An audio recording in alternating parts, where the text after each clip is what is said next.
Hello everyone, welcome to today's episode. Today's episode has a very poetic inclination, and the idea is the sunbeams that remembered the sun. The light beams, what did I write? The light beams that remembered the sun. I want to share some quotes from Sufi mysticism with you before I dive into the title. They're quotes of the like of Attar, Hafiz, and various Sufi minds. There's a quote from Rumi. He says, when the light returns to its source, it takes nothing of what it has illuminated.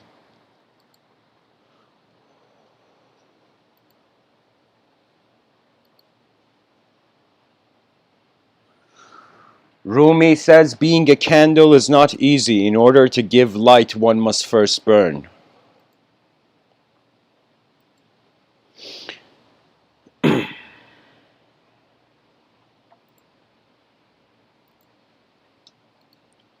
And lastly, not lastly, but there's a quote, another quote by Rumi. He says, the wound is the place where the light enters you. In this episode, I wanted to see that in some sense human beings are seen as fragments of intelligence. We are like light beams of the sun.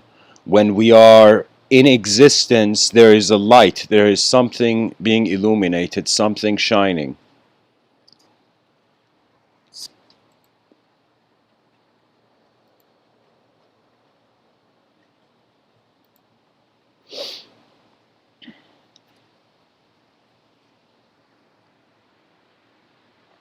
The poet Rumi, there's another quote, something I found here. I wanted to read these at the beginning. Rumi says, a fish wants to dive from dry land into the ocean when it hears the roaring waves. A falcon wants to return from the forest to the king's wrist when it hears the drum beating return. A Sufi, shimmering with light, wants to dance like a sunbeam when darkness surrounds him. We are like a fragment of a very epic movement of nature, and I feel we are reflecting it.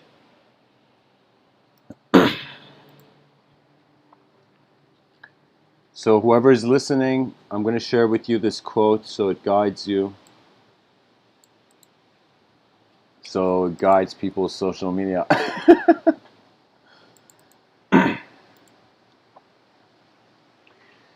Pretty much the effort is to discover man's position in nature, and as we have done that, we have seen that we're the small and the big. So the big position is really ultimately unknown.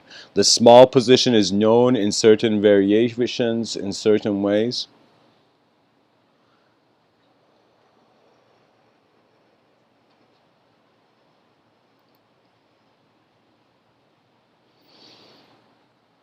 My whole life,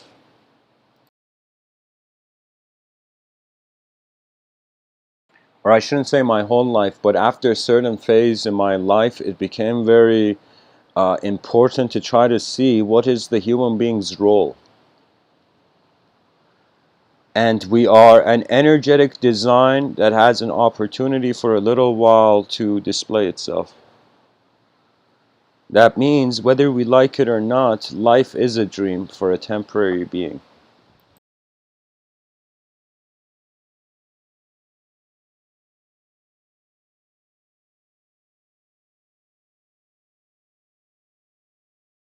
You know, it's not that like the human being is dreaming. It seems like existence has found itself in a dream in man's eyes,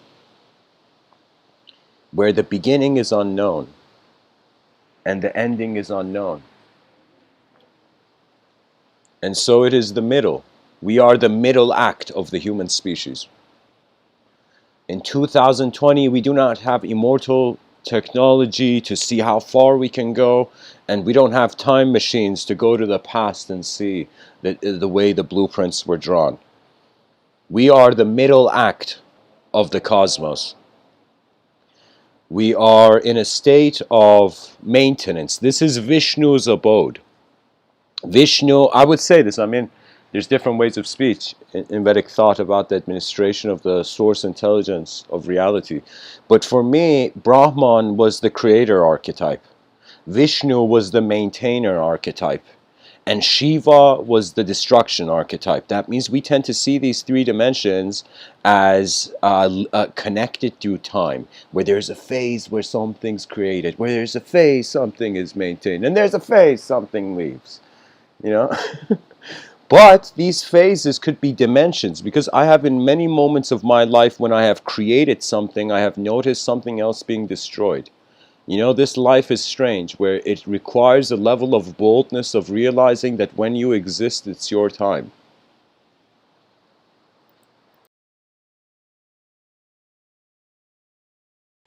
So if the sunbeams remembered the sun, they would shine like the sun. I feel if our species discovers a better possibility, the better potential, it will abide by that. It will move that way. You know, children are like the Transformers robots in the movies. The Transformer robot, what was that kid's name? I remember the actor's name. Shia something. Shia LaBeouf or something. So in the Transformer movie, the kid's like, this car looks like a piece of shit. The car gets offended. The car looks at a better car where the movie got a sponsorship from, and the car updates to the sponsored car. You know, so the Transformer updates its behavior, its archetype, its algorithms, its systems, its techniques by realizing that it can move in a better way. And that's what we've been doing. The reason we use phones is because it is a convenience to the expectation of the highly evolved inner realm. So I wouldn't be surprised if our outer realms are going from the past to the future and our inner realms are going from the future to the past, you know? Human beings are very playful creatures. That means we play with everything. I'm not joking. We play with everything. We have played with objects, we have played with subjects, we have played with the beyond. And we have even played with the void. But those who play with the void usually plays first. So for me, upon recognizing that the dimensions of life can have an instantaneity when the linearization of time goes away, it means that Vishnu or Brahman, Vishnu, Shiva, they are three faces of the same universe. They are the three dimensions.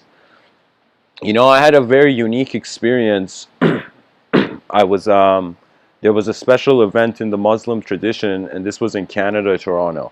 And my grandfather had called my family, I can say, and he was going alone to the mosque, and he needed somebody there with him. So I went with him to this mosque, and we were there, this is in Toronto, and we're sitting there, and I remember I'm there, and of course my attention is trying to stay in the lines of the religious ideology of the moment, but suddenly in my inner realms, I remember it was so incredible. I saw this vision of a planet that seemed to be three planets struggling to be one planet. It was as if three sort of, I don't want to say spheres, but because the spheres were moving, it appeared as three ovals changing form, as if imagine three planets trying to be one planet. It was an image like that. And so this archetypes of the creator, maintainer, and destroyer we find in Vedic thought, which for me, cultures are like languages, guys. When I see one culture and other culture, I'm like, okay, these are just languages of behavior. You know, that means when you see someone behave in a different culture than you, for me, I'm like, all right, cool, that's a person from another cultural program, you know, which means another way the human being has been authorized to itself to express itself. You see, archetypes is a very key study. Carl Jung did a great thing by talking about it. Because archetypes was an attempt to see the smaller levels of complexity where the simple proposition of the psyche arises. It is very simple to be a human being, but it is much more complex to be an aware human being. Everybody is human. Right now, everybody is fulfilling their existential purpose. You're existing. Good for you. There's, I don't know what other purpose you can have. You know, it's like you have you're satisfying your existential purpose, let's say. When it comes to the experiential purpose, that depends on the level of free will you think you have. That means based on how much you want to climb the tree, your free will then can apply and be like, all right, I'm going to climb to that branch and that branch. But if you don't want to climb the tree, there's no free will of climbing branches. So this is the thing about this life, that it's pushing you at first, and then you will realize you're the pilot, and you will honor it, salute it, and you will navigate your plane of existence. And if you're wise, you will be honorable to the advanced communicators of the realm. If you're not wise, you have not realized the Vishnu's abode, poetically. Because I am telling you, the concept of Vishnu for me was one of those words that really went deep. That means, you see, the way the psychology of the human being works is that there is a movement of attention, then there is the evocation of either outer landscape alone or outer landscape infused simultaneously with an inner landscape. So the way I'm speaking about the mind, it's as if you're putting a cloth over a table. We are putting meaning over something that just is. We are putting dynamic meaning. Suddenly, it's like that's not just an object moving, that's the wind hitting a leaf. Do you see it? It's like suddenly, from just a meaningless level of the expression being as it is, we overlay meaning and emotion and thought. This is why emotion is always, when the rational man looks, like if you're in a situation, let's say you're on a battlefield, the emotional decision always, it becomes quiet. The emotions are like a younger sibling. When you want, depending on what you want to do, I mean, I gotta say it like this: if you want physical, if you are dedicating your life to working with the physical components of the realm, your work is leading you towards the physical, then I would say emotions are necessary so you don't get locked into a pure materialistic picture. Because you see, if we were robots, I would agree. It would be very easy to see a rational world. I would have no problem with rationality if, upon understanding the rational perspective, we could implement it. But we can't, because there is the intervention or the intervening of the emotion. So there's been moments where I've been giving a talk and I've said a sentence and it's been irrelevant. I've been speaking like in third person about something, you know, about something else, you know, and suddenly, as I've been speaking it, I've said a word in a certain way where instantly I had said that word years ago, and the memory for it, the accompanying memory for the word arises. You know what that means? That means, imagine you were listening to what's a good song? God, I haven't listened to the radio for so long. What's a song? What's a modern song now?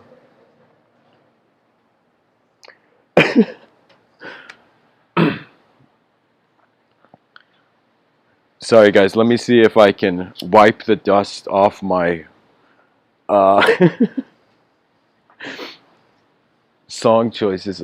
All right, I'll say it like this. Like, imagine there was this song. This is pretty old. This is like maybe 2015 or something. There was this song that was from T.I., I think, if I remember correctly. It was like, you can have whatever you like. Like, that was the song, right? So I'm saying, imagine you're a kid who, you're hearing that song in the room, you can have whatever you like, but in the room, everything's being taken away from you. So it's like, from a moment of things on one level existentially being taken away, however, the experience ascribes the language, you can have whatever you want. So the person's like, whenever things are taken away from the person's suddenly like, I can have whatever I want when things are taken away from me.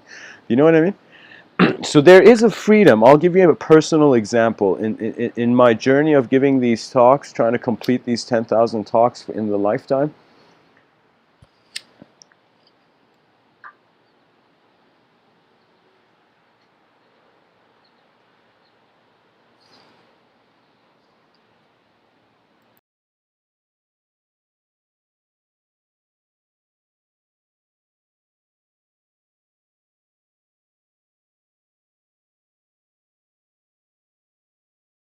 In 2015, a very unexpected event took place in my life, and I lost 300 hours of giving these talks. And it was very intense. It was a very intense moment. Because I felt I had lived for something that did not have existential value. But I was happy that I heard the logos at that time, where it was as if existentially, yes, you have to keep life in formation, in a form. But experientially, there's a value to every action where it's as if the universe remembers what you do to it. The universe. That means if you go and like nobody's watching and you like crush an ant like a savage dictator, you know what I mean? Like an ant in a yard. You're like, I don't like insects, and you crush the insect. You know, and nobody's seeing you. That's a moment where you might think, all right, nobody saw me kill an ant, but it was a situation where the universe, nature remembered that energetic imposition. So my tactic changed from wanting to be something in this world to first looking at how the world was being something. When I looked at the world, I noticed the difference between my inner realms and my outer realms. Because the inner realms, the emotion is a conclusion made too soon. That means a person who's less emotional, they are looking more, they're just observing the situation, they don't really have an opinion. But the person who's emotional suddenly hears a word and is like, no, and yes, and run. The person runs into the battlefield. You know, and there are so many wars in this life, so many battles that we are fighting that nobody ever sees. There are struggles that human beings are going through that nobody ever sees. And it is the privilege of your own eyes, where you're in front of your sight like your awareness is your commander as it has always been. Its instructions are the void. Its smile is the singular. And its task is dualistic. And the last ink drop on the page is how a species attained infinity and the void bowed to man. You know, there's a story from Alexander the Great. And Alexander the Great was this great conqueror, like next level conqueror, as if he was destined for the history books to know him.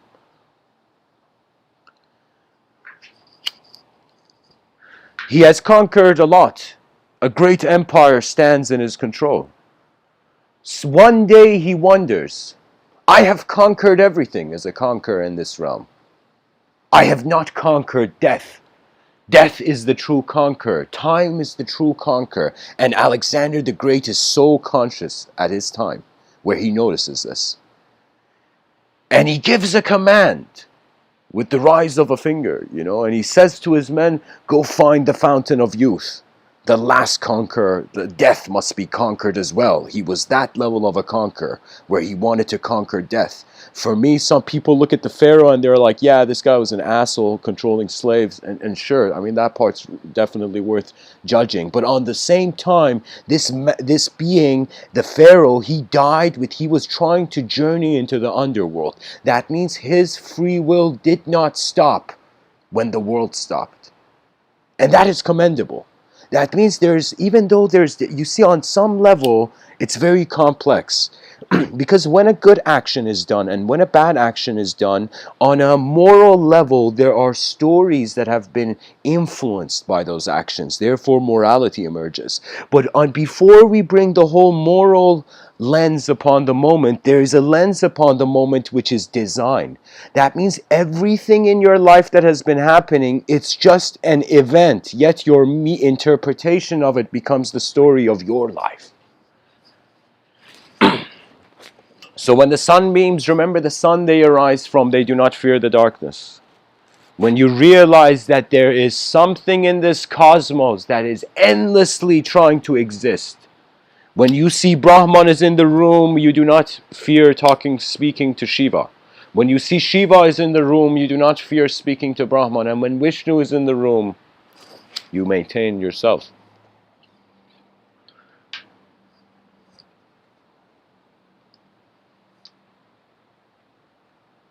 There is a greatness to the world where in its gentleness it can see itself and it can change.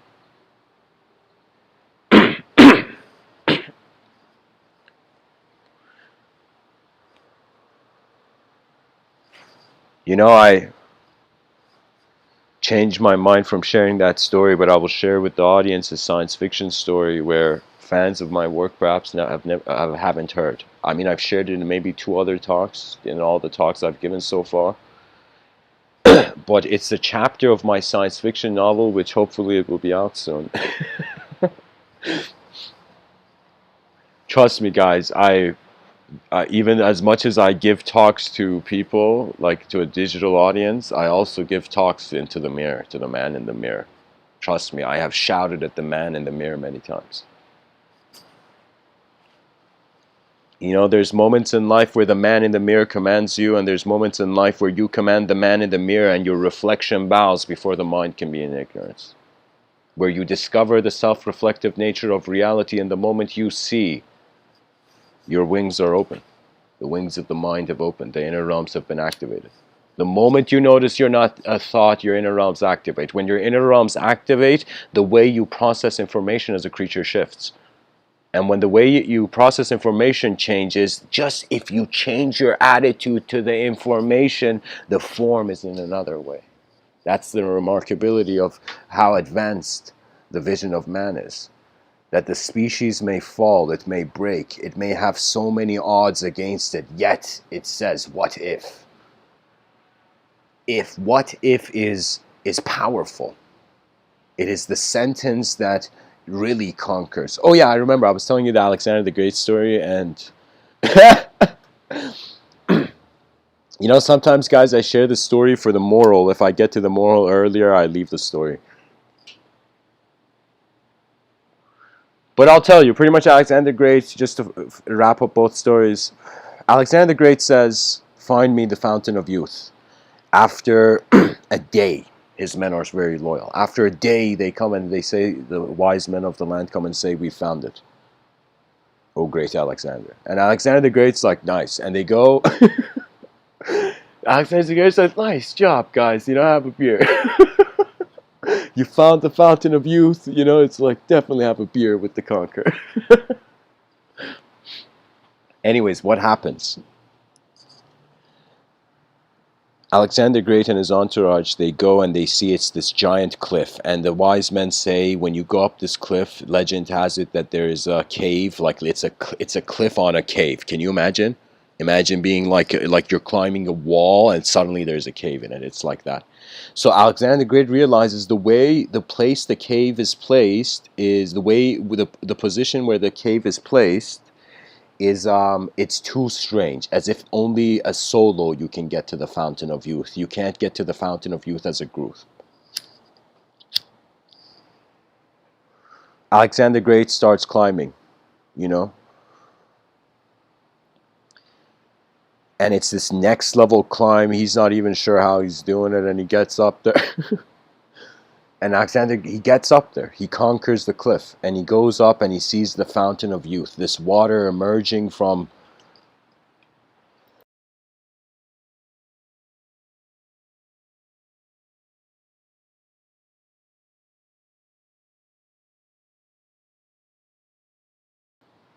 this fountain of youth.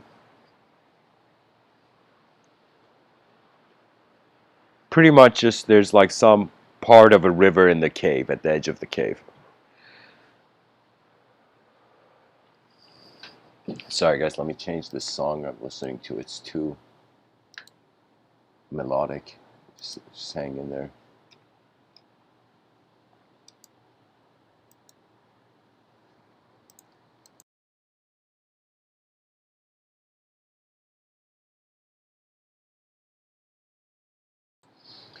Through fearless motivation, Alexander the Great finds the fountain of youth. He goes in there, he's super thirsty because he's just climbed a cliff, and he's about to go drink, and right before he puts his hand in the water, and the cells of his hand are even getting enlightened. And he and he puts his hand in the water, and he's about to drink water from the fountain of youth. He hears a voice. he hears a voice that says, don't drink it. Alexander the Great looks at the cave. He sees nothing in this cave. He gets surprised. He's like, where did the voice come from? He's like, holy shit, is the river talking? Like, what is this? And then he goes to drink it again, if I remember correctly the story, and suddenly he hears the voice again, and it says, don't drink it! And he looks around, and he sees, where's this voice coming from? And he sees at the corner of the cave, there is a crow. There is a black crow that was in the shadow of the cave. And Alexander the Great, he sees this talking crow, and he looks at the crow, and he says, why? Why? It's right here. The fountain of youth is right here. Why shouldn't I drink it? And the crow says, because I drank from it. And I wasn't a crow, but I became immortal. But I became an immortal crow. So Alexander the Great's like, holy shit, like if I drink from this, I'll become immortal, but I'll be a crow. And the metaphor, the whole point of this story, guys, is the same point. If in the future we make our bodies be immortal, yet it's as if it's in a crow. We have missed the phase of the evolution of the mind if the body stays here too long, you know? So we are part of nature, and nature has its three dimensions, as I was speaking about. So when you can look at these three dimensions in life, you can see this in all personalities, you know? For me, I'm thinking like, what is this Western attitude of bullying? This notion, why looking at it this way? Let's look at it this way, that there are children in the world who are inspired by destruction. There are children in this world who are inspired by construction, creation, and there's children in this world who are inspired by maintenance. You know, that means there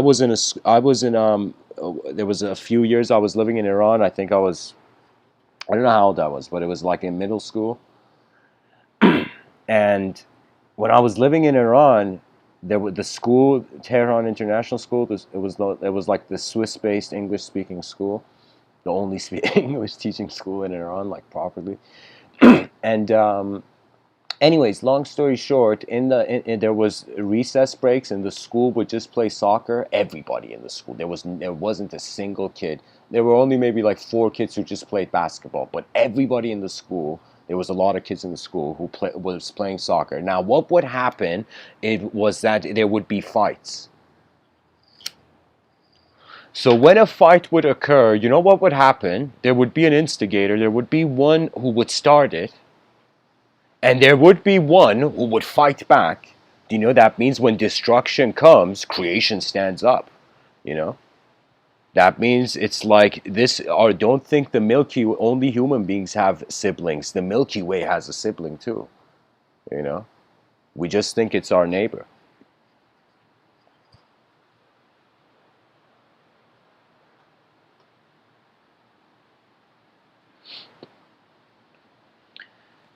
And so there would be so many fights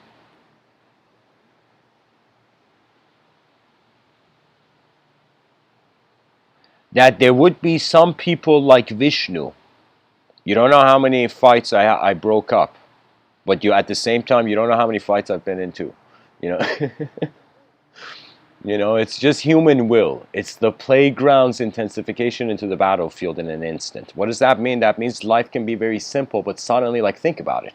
You know, those people, every child in Western civilization who has ever felt they have been bullied. Just imagine you're in a country and suddenly a tsunami, tidal waves are destroying, tidal waves are bullying your city, imagine. You know, the forces of nature, you think they care for man? If they care for man, I mean, nature does care for the human being because it's natural. But if it really wanted to make it easy, we wouldn't have to do anything. But because we are movers, and we have become movers of ourself, and we have become movers of a self that has emerged from a previous world, we are the movement of the world as a self. We are that unique part of the universal sector that notices itself.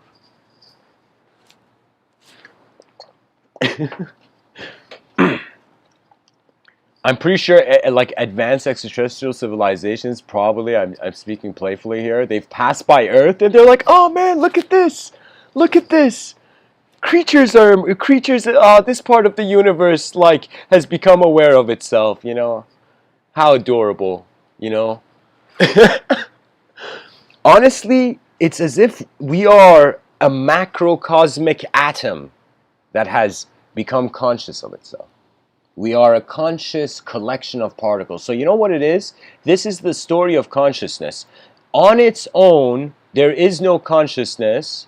When there's a multidimensionality, when there's an emergence, there's consciousness. And that's how the reality opens.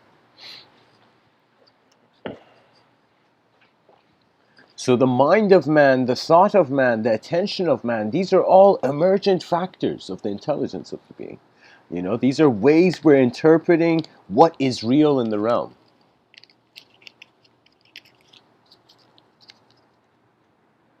Because it's nature. I am telling you, you as a human being need to understand, like, this is why I like evolution, because society is still behaving like we're animals. That means that's the thing. That's the tactician. The tactician, the inner tactician, that the only reason it's here is because some unknown variables can be dangerous. That means whatever road you walk up, whatever mountain you climb, the strength of how you advance forth is your choice. That means, think of it this way. Let's say you are a person who thinks they're weak, or you're a person who thinks they're strong. Whatever you think, you see there's choices. So it's like, what's going on is we're accepting a story, and then we're choosing to be a type of character in it. Now, if you realize the concept and the context can change, then if the concept changes, you will feel more like you're the eternal space. The context is eternal. So if the concept changes faster, the context feels eternal. If the context changes faster, the concept feels eternal.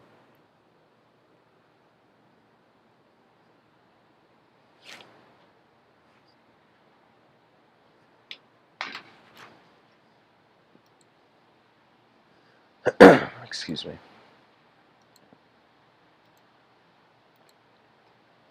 Where's this page? I think I stepped out of the live stream. Oh, hang on, people.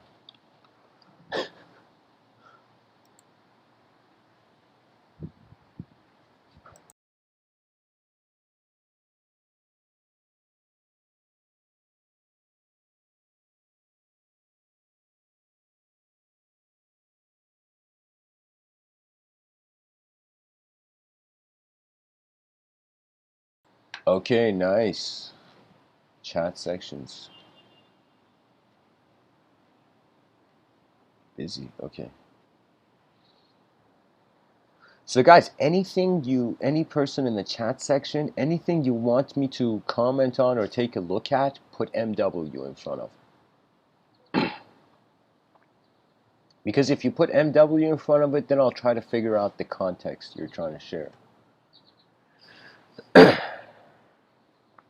So, alright, let's get back to this. One of the most coolest things I've seen in this lifetime, and someone who, if I see, I would like to get an autograph or a picture with him, is John Bercow from the UK Parliament. Like, I would like to interview that guy one day. But in his work, John he was the Speaker of the House, and anytime there would be a situation, he would say, "Order, order!" Like, you know, he was a person who would bring order to chaos and order. He was the witness of chaos and order, I would say. You know, a neutral witness of chaos and order, the position that this man's worked in. And so I think that is the most important thing we need to see. You know, we have played the games of order and chaos for so long that what has it been? There's bad guys, then good guys emerge, take care of the bad guys, you know. Then bad guys emerge, take care of the good guys. Then good guys emerge, take care of the bad guys. And for how long we want to be on this seesaw? For how long? Does the species wants to be like, all right, you're good, you're bad, you're good, you're bad. What is this? It's like, when will when will the real being shine?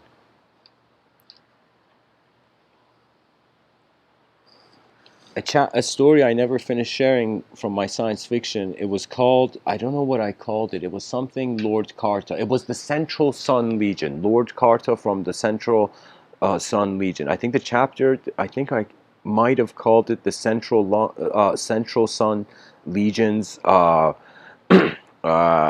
response. So, guys, this chapter in my science fiction novel, I got to explain the context first. So, it's something where I'm going to attempt to explain it now, but, bear through it. I got to explain the context first. My science fiction novel is set in the year 5025. The world is very different. I have created a unique metaphysics to the whole book. I have created a unique relationship of what the planets imply. And in the year 5025, the world has been divided between two types of classes of beings. First of all, the government is called the Enlightened Society. And the government began, the story of the Enlightened Society was the first artist that became a global leader.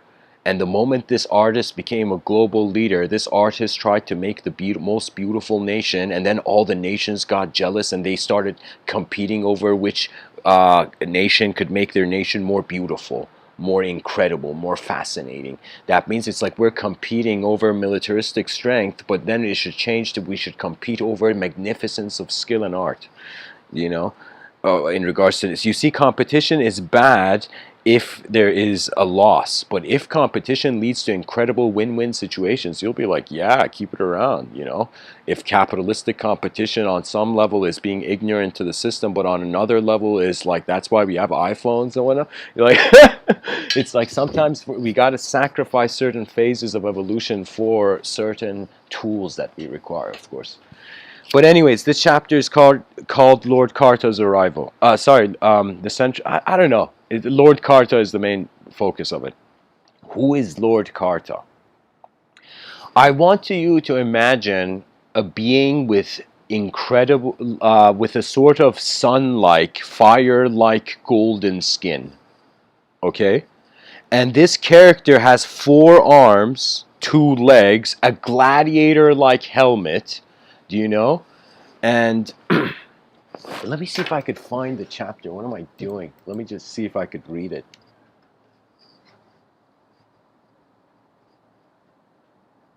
In the story, there's something that I've called it the Central Sun Legion. So just like we have police officers, we have policemen, honorable policemen. I'm speaking about the honorable ones. The ones who are dishonorable, they are not policemen. They're just imposters, of justice, injustice, So I would say the honorable policemen of this world, police forces, these guys, it's like they're the guardian angels of the environment. Like 911. There was when I was young, like I was in Vancouver and I ran into a glass window that was like literally indistinguishable from air, and and the 911 came in like 3 minutes. It was so quick. It was strange. It was.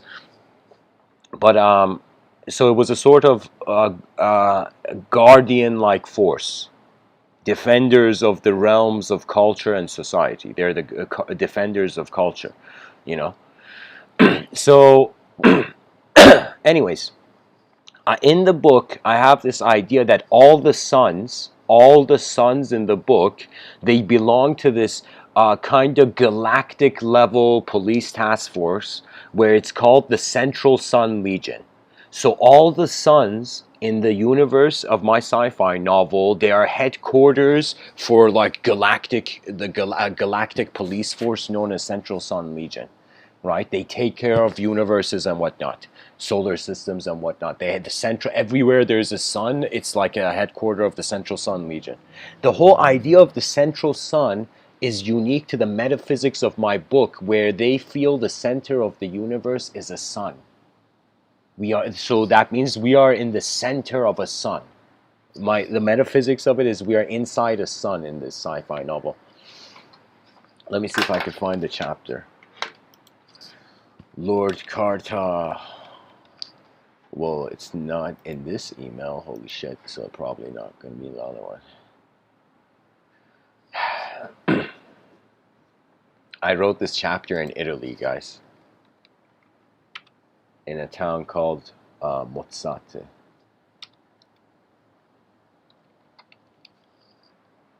Oh, it's not here either. Last try. I'm just checking my emails, guys. Hold on. Trying to find the file.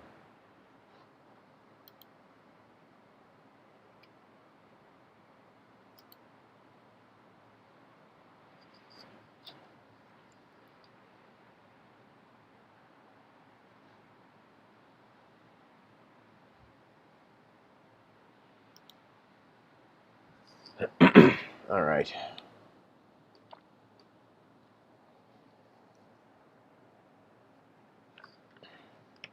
Carta.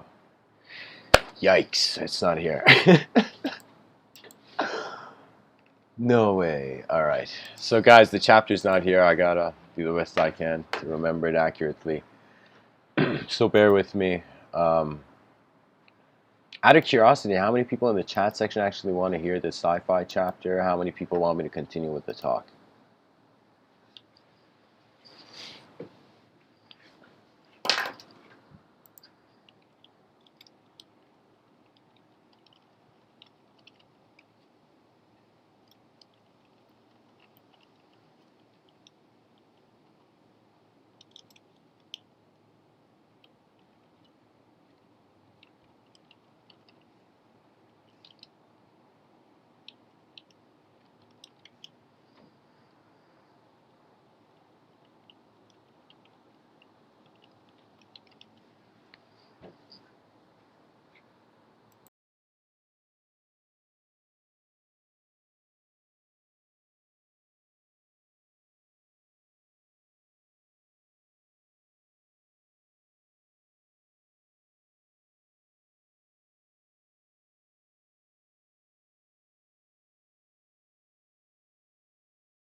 Okay. All right.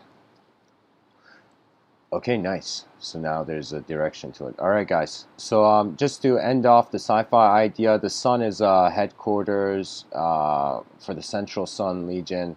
Pretty much this episode is about light. When I look at the light beam, I see it's as if this it's a emanation of the sun. When I look at human beings, individual human beings, it's as if we are emanations of humanity.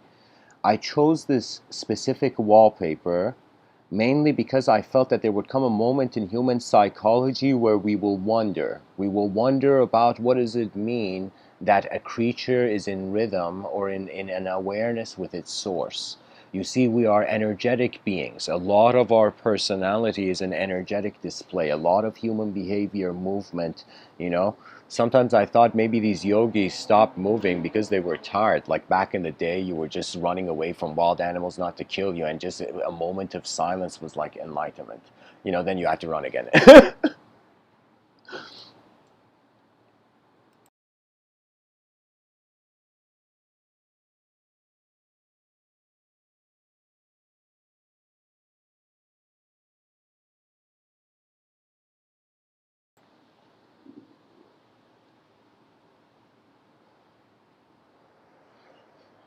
It's just the role of the individual as it gets new angles of what it means to be a collective emergence of phenomena.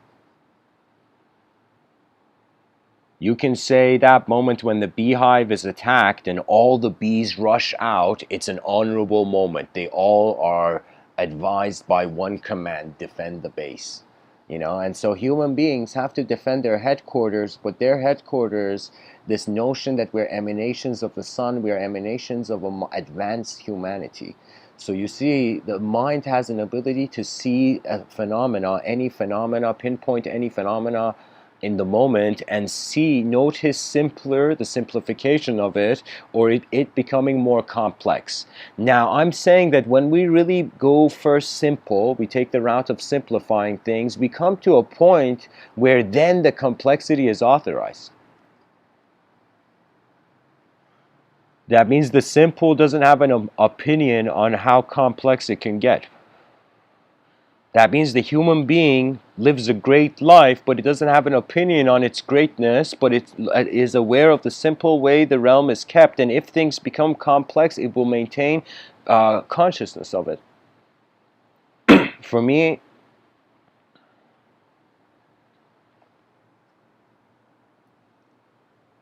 we are an event. We are a fragmented event. We are a fragmented event to ourself, yet the self is inseparable from the world. So individualism is a mirage of a collective activity and event taking place at once. I wouldn't be surprised that while we're all individuals and we're like, yeah, you know, check it out, I got a name tag, you got a name tag, everybody's got a name tag, you know.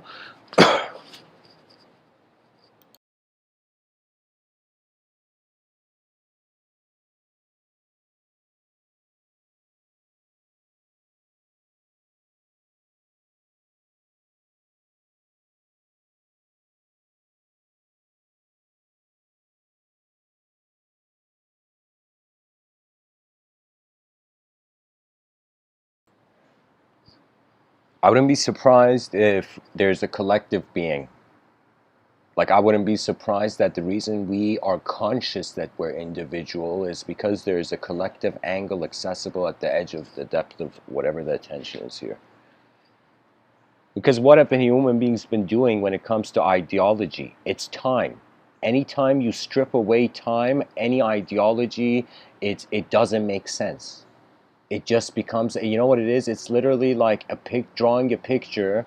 It's like, but there's no outline. You know, it's as if when you draw a face, it's as if without the lines, it's an empty page. So the way what's going on in human psychology, at least from the mystical angle or from this whole view that we got to liberate ourselves into a better position of life, that liberation is just recognizing that everything comes down to a simple neutrality. That means when you reverse engineer, let us say, consciously through your memories, and you're like, okay, let me see how far back I can remember. Like, what is this? Let me see what my memory is. You know, and so you'll notice that there's different paths. There's different ways that people move through memories. You can move through your memories in accordance to all the times you were a self. You can move to memories just with a specific image. So you know how in like a PDF file we have Control F, you press Control F and the Finder window comes and you press any word, it finds it in the file, right? So I feel that memory is that. Memory is the Finder. And the reason it's finding is because it has received instruction from the present moment. On some level, my physical existence, it has always been in the here and now. But when I think about my experiential position of valid individualism, it comes and goes, you know. That means the fact that Vishnu, Brahman, and Shiva are in the same room means the room doesn't have one owner. That means if we think the meaning of life is to endlessly create, that is just one side, one angle. If we think the meaning of life is endlessly just maintain your power, that's one angle. And if we think the meaning of life is like screw this, destroy, destroy, destroy, then that's one angle. You see, and it's like we can't. It's like I find this to be the sacred trio of the dimension. And I mean, this may be a bit of a too intense of a parallel, but I feel, of course, I'm not a theologian, you know, but I have had certain theologically oriented ideas, and I was wondering about in Christianity this interesting notion of we have the Father, the Son, and the Holy Ghost, you know. And there was parallels to this I was seeing in regards to the Vedic thought of the mind, body, soul, but the body, again, in the Bhagavad Gita is like the horses, the mind is the chariot driver, the one in the chariot driver is the soul. And so for me it seemed like as if the Father is the chariot, the Holy Ghost is in some sense the mind, and the Son, the Christ, the messenger, is the body. So I saw that sort of parallel. Now, of course, this is just an attempt to understand. I'm not declaring anything. I'm just trying to see how far I can look into it. But when I entertained that notion, I was like, so what does this mean? That means all ideological systems that have emerged, like plants in the minds of human beings, it's as if they have gone through three different phases. So I thought, what if creation is on a physical level? What if the mind is on a abstract level? The mind is like the Holy Ghost, and in some sense,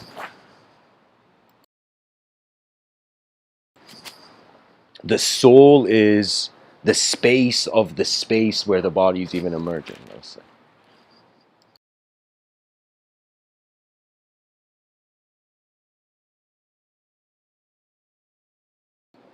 I feel the advantage that modern academia has is its ability to look at different kinds of plants in the garden.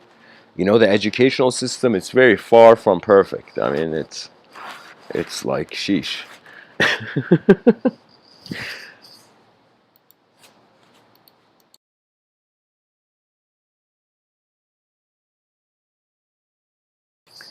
I'm telling you simply that I feel what the educational system and modern thought requires a new classification of knowledge through mathematical language.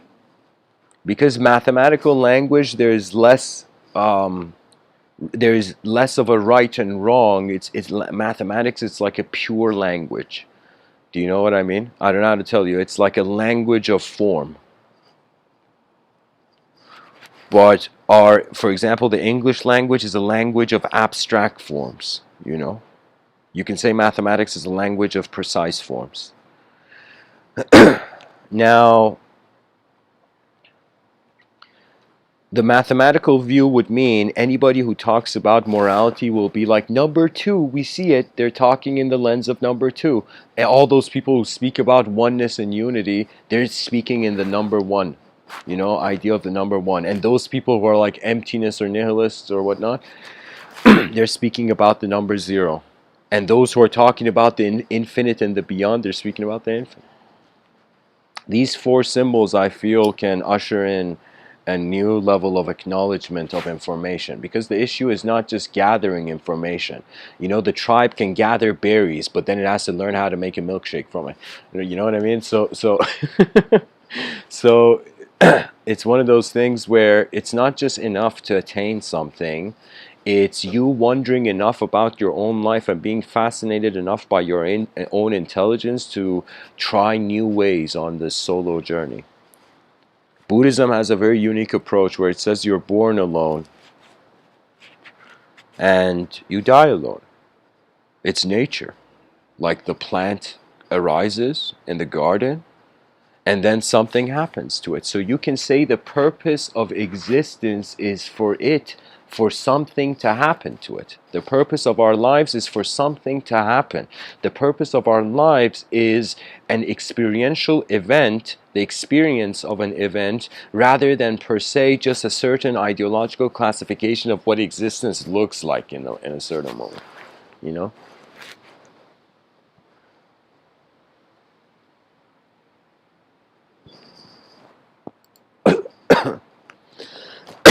Excuse me.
It's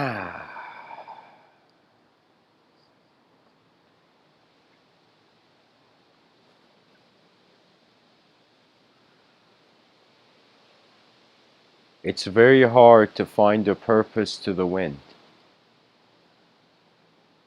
There are some things in this life that their value is not by the nature of what they have become, but by the nature of what they are.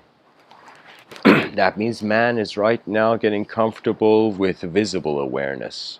We are getting acquainted with the nature, the dimensions, the laws of the realm, the outer realm.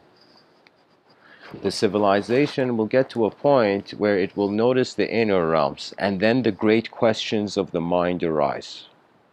That means when you pay attention to your mind's like, no, wait, this guy's paying attention, you know? And I'm being poetic here, but like, your mind's like, no way, you know? This man is paying attention to himself. No way, no way. And the mind then reveals to you its contents. Because there is a task. We are not just one being. Internally. Internally, if you fear multidimensionality, you shouldn't go. You shouldn't care about your mind. If you only want to be in one kind of room your whole life, you shouldn't care about stepping about that room. That means if I was your friend and you wanted to stay in a room for your whole life, I would first ask you, why have you made this decision? And if you're like, it's my destiny to stay in this room, then I'm like, all right. If you feel this is what you deserve, then this is what you get. And so the value of the inner realms, the questions of philosophy, really, they are trying to polish man's care for his own vision. And do you know how many people there are on this planet that don't care for their vision? There can be a situation where, good thing I have a glass table here, I can write on it with this dry erase marker. We have people who are beautiful. Think of it this way. Think of as if every human being has an inner realm, internal realm, an inner life, and an outer life. Okay? Now, we are looking at people that some people, their outer expression may be beautiful, but their inner expression may be cruel. Okay? So we can have people who are internally cruel, but externally kind. We can have people who are internally kind, externally they appear intense and cruel. We can have people who are internally kind and who are externally kind. And we can have people who are internally cruel and externally cruel. That means there are some people who are in their outer realms, their expression is ugly, and also in their inner realms, their expression is ugly. Okay? And there are some people who, their outer realms, their expression is not ugly. Like in the outer realms, everybody's like, what an angel. But the guy goes home and he's burning in the flames of what he feels he doesn't deserve. So what I'm saying is, like, there's so many kinds of human beings. That's the cool thing. It's as if it's like this is the planet's strategy in trying to know more than itself. Like, imagine the planet was like, gosh, I'm just here all alone. Let me try to what if human beings are a way that the planetary intelligence is trying to communicate with another planetary intelligence? Maybe the first person who landed on the moon, Neil Armstrong, Louis Armstrong, Neil Armstrong, I think. Anyways, the first person who landed on the moon, it was as if the first time the moon heard the Earth's voice, poetically. Now, here's the thing. An advanced civilization doesn't ignore phenomena. Something I realize in this life, and the greatest blessing I'm thankful for it, is that I noticed this early.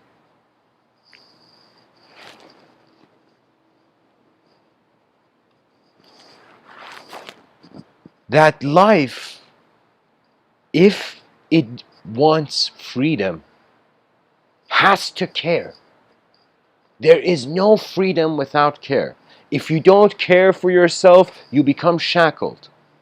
If you don't care for others, they remain shackled. You know?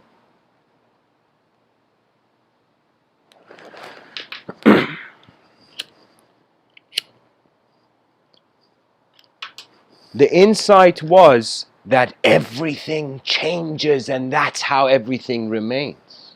That's how everything grows. That we are not just in a story of the figment of our imagination, so made indistinguishable with reality, but it's as if we are agents of the change of the universal sector. That means if there is 0.0, what amount of zeros you want, 1% chance that this whole world is like, we are like blood cells in the wane of the cosmos, that there's an organism like we are inside a living being right now. Usually through science, we see a sort of lifeless, energetic, temperature-based analysis on reality. Like how we know the Big Bang happened is because of temperature. Because we notice the temperature of the universe and we're like, whoa, look at what the cosmic room temperature is, you know.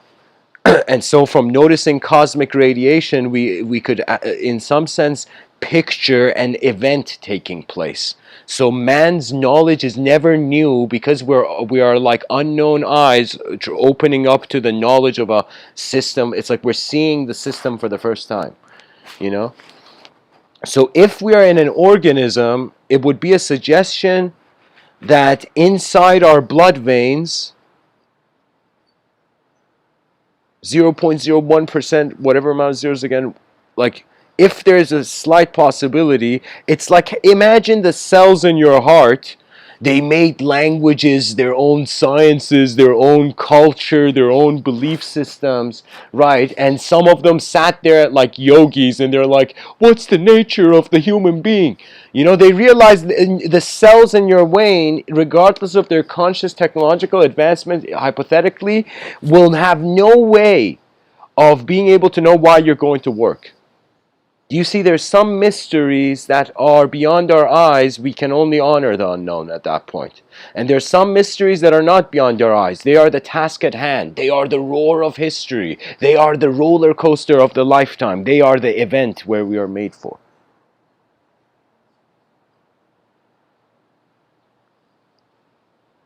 I remember giving a talk a while back, I don't know, like a week ago or something. I don't know when. But it was like, in the talk, I said, what does our species deserve?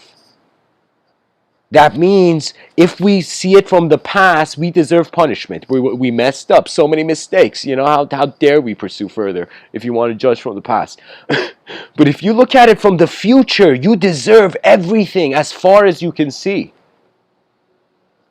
So I feel that it was as if like the yogis and the sages, they did their job. They brought the soul, they grounded the pilots. They grounded the advanced communicators. Now the next stage is for the pilots to in some sense navigate the advanced communicators.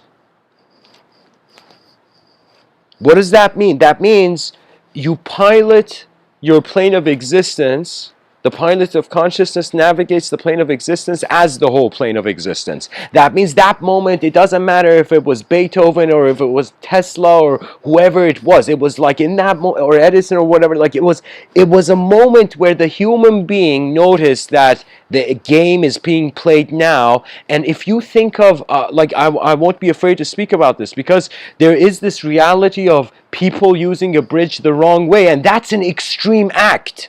So it's as if that's an extreme act with the outcome being the void. But now imagine you did an extreme act, the outcome being not the void, but the infinite advancement of the civilization and what the next greater stories the future generations are going to walk in. Because I was not just born on earth, I was born on an earth where endless stories ran to devour my mind. I've been fighting language my whole life. So there's a sort of love and hate kind of respect and intense approach I have to it. Do you know? Let me tell you what I mean by that. That means the inner children, they are born, they don't have let's say a psychology. Okay? So what is the child? The child is like a camera recording the whole room. From its like first person point of view or peripheral vision. Even I have memories of childhood where in the memory my peripheral vision hadn't developed. It was a memory of myself so young that it was before I learned language, and I could just remember the flat, like the cradle and a certain angle of the room. I can remember, however, the exact emotion, because some of my earliest memories, I have a few that were based on reality, and I have a few that are based on dreams. Some of my earliest memories of this life are dreams. So you see, reality it is a majestic landscape. It is the hall of kings and queens. The Buddha had a saying where they asked him, Buddha, is there going to be another Buddha? And Buddha was like, and Buddha was like, no. He said no, even though there were Buddhic figures afterwards. But in this angle, in this narrative, in this story, Buddha says no, because Buddhism would have spread so much that there would be no need for Buddhists, because the world is awake. So people look at the concept of enlightenment as waking up the individual value of the lifetime, activating the lion's roar. But what about the roar of 8 billion candles in a dark cosmos? What is the value of temporary life? And you know what's scary? Evolution has known this. Everything I say, it is new to human beings, but not the natural world.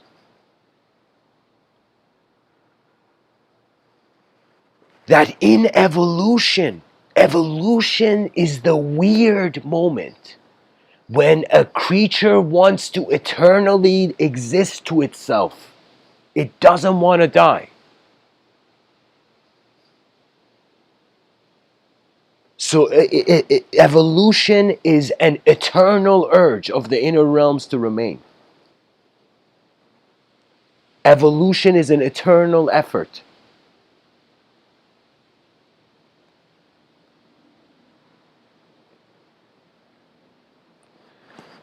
Okay, guys, conversation's getting interesting in the chat section. Charles says, NW.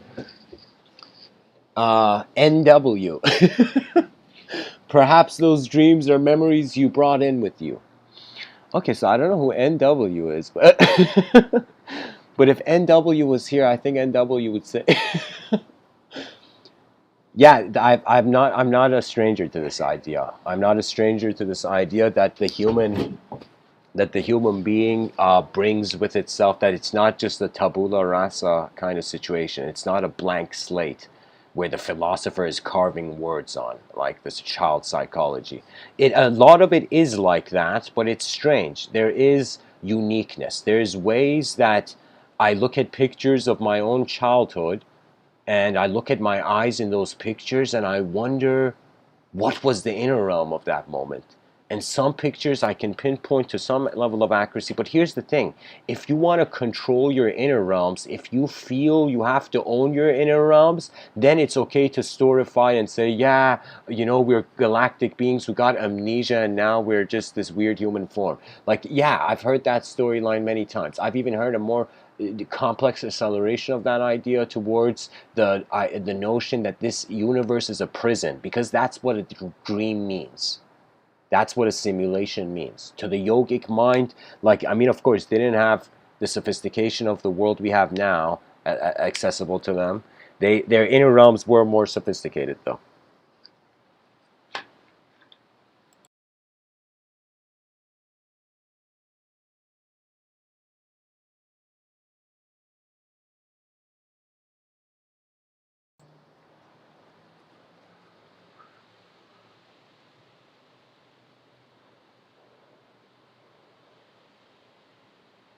Language is not the human being.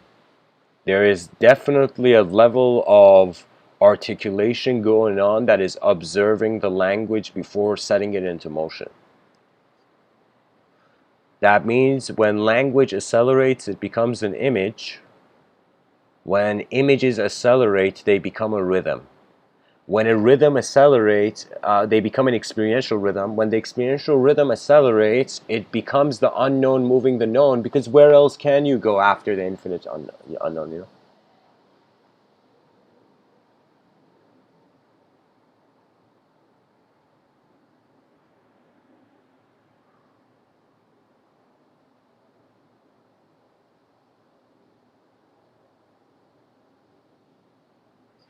Nature is performing. Whether you look at an ant, whether you look at a bird, whether you look at a dinosaur.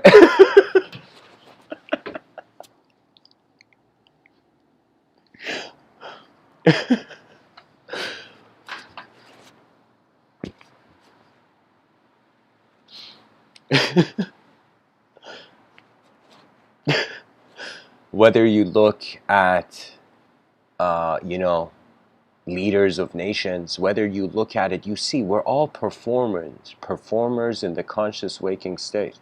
That is the sophistication of uh, the realm. You know, Terence McKenna, the scholar, he says something very fascinating, where he says that it's as if when you look at the Big Bang model, you entertain it through the lens of the Big Bang, what seems to be happening is in the cooling down of this heat explosion, there seems to have occurred. Let me see if I can remember Terence McKenna's words. He painted the picture of a crystallizing and like a crystallizing of complexity. You know, that as we have journeyed from the Big Bang so far, it's been a sort of, from that a theoretical lens, our journey so far has been a sort of as if we are like literally a clay pot made in a furnace. You know, that means the universe seems to be sculpted, and it's like the oven is cooling, you know? What came out from the oven is cooling, right? So the cosmos came out of some strange oven, came out. So from this strange universal furnace, okay, there was suddenly crafted cosmos. The cosmos was crafted in this unknown heat furnace, you know?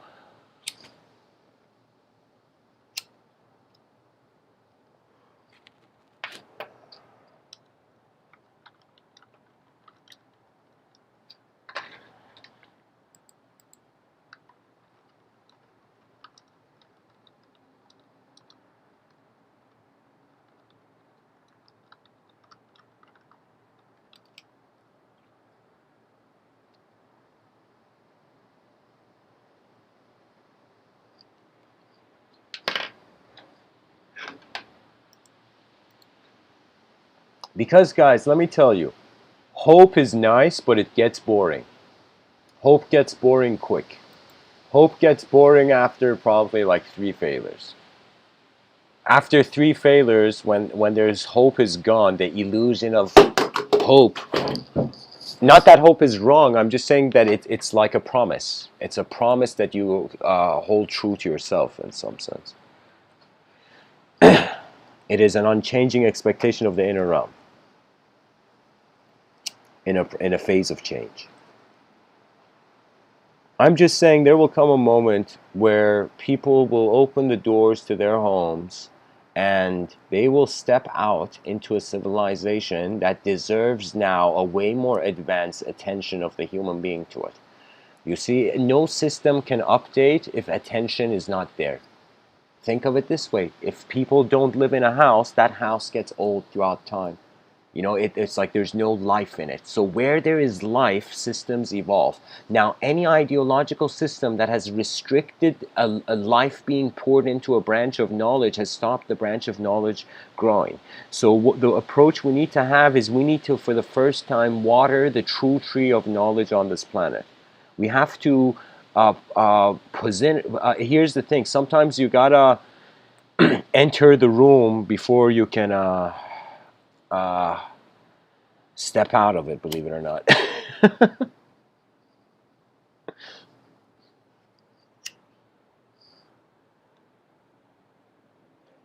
Guys, I need a quick break. I'll be right back. 2-minute break.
All right, folks, back to the scholar's table. You know, this life is an event. That's the healthiest way to see it. And it's an event that your free will allows you to participate in it with control, with mindfulness. And you know, right now I'm going to go into a mindfulness quote tunnel. I feel the wind is calling for this.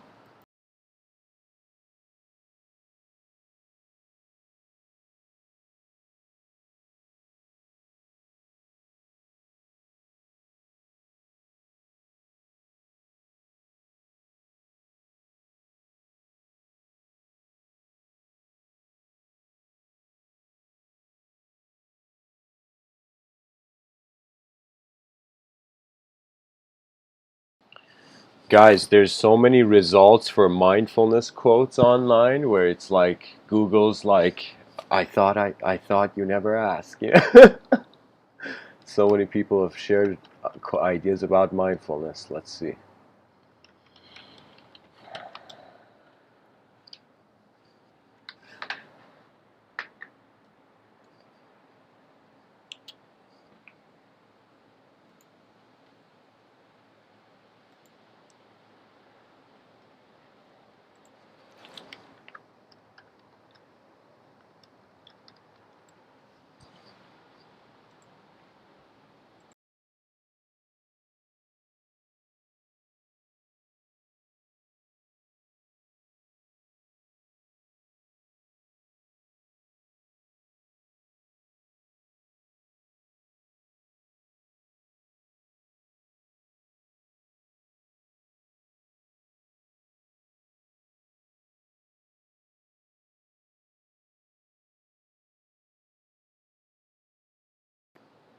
All right, guys.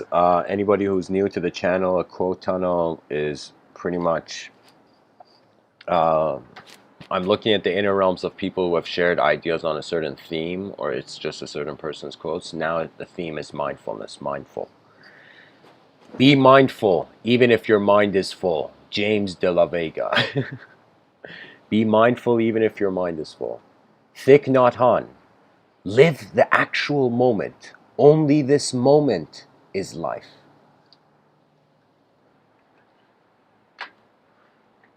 Henry David Thoreau. Find your eternity in each moment. John Kabat-Zinn. The best way to capture moments is to pay attention. This is how we cultivate mindfulness. Mindfulness means being awake. It means knowing what you are doing. That means you're being conscious. That means these Zen masters, when they would have these Zen tea ceremonies, when they would drink tea, the disciple could ask any question, but when the guy was drinking tea, the universe is drinking tea. Like that's the way, that's how the level. In my case, it would be coffee, you know.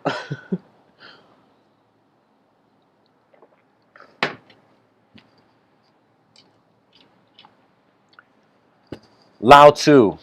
When you realize nothing is lacking, the whole world belongs to you. Roy T. Bennett. When you open your mind, you open new doors to new possibilities for yourself and new opportunities to help others. Amit Ray. If you want to conquer the anxiety of life, live in the moment. Live in the breath. That is incredible. That is one of the... I love that quote. I love this quote. Here. Guys, I'm sharing this. Share this in your social media, guys, you know? Share this quote in whatever social media exists, guys. You know, go shout this in the streets of cyberspace, you know? Amit Ray says, mind is a flexible mirror, adjusted to see a better world. Michelle Burford, mindfulness can be summed up in 2 words, pay attention. Once you notice what you're doing, you have the power to change it.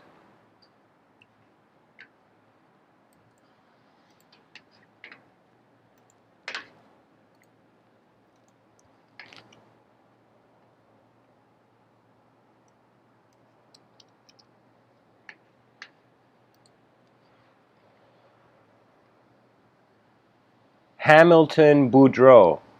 Observe the space between your thoughts, then observe the observer. Then, guys, Hamilton forgot to mention, then you're ready to listen to these Mr. Within talks. Once you are observant of the observer, there's no better, no more comfortable chair than that for listening, to sit in to listen than that.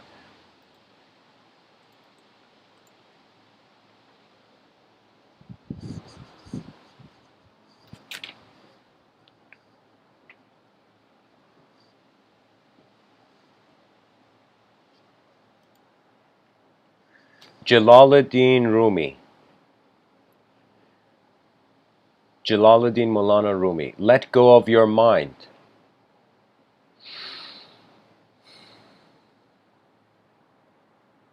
And then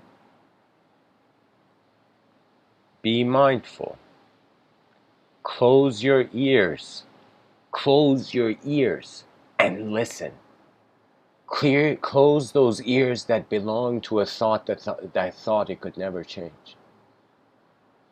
We are nature's raw being, artificially dancing in its own eyes for a little while. We are the ocean that has emerged as a wave for some time. And as it's a wave, dimensions, the glorification of the multidimensional, you know, it's as if it's like, it's like, imagine a moment where human beings made contact with extraterrestrials landed on Earth, and we shaked hands, and it was peaceful, and it was great, and we're like, no way, that it was like, it worked out awesome, and then we asked the extraterrestrial question, so guys, you're a more advanced extraterrestrial species, so what's the purpose of life? Have you guys figured that out yet? And imagine the extraterrestrials are like, yo, we're not that advanced. And then we show them Rumi poems, and they'll be like, holy shit. Stone Peace. I don't know. I think maybe this is a tribal elder name, Stone Peace. Mindfulness of oneself cultivates wisdom. Mindfulness of others cultivates compassion. Thich Nhat Hanh. The present moment is filled with joy and happiness. If you're attentive, you will see it. Alan Locos. Don't believe everything you think. Thoughts are just that. Thoughts. Carl Jung.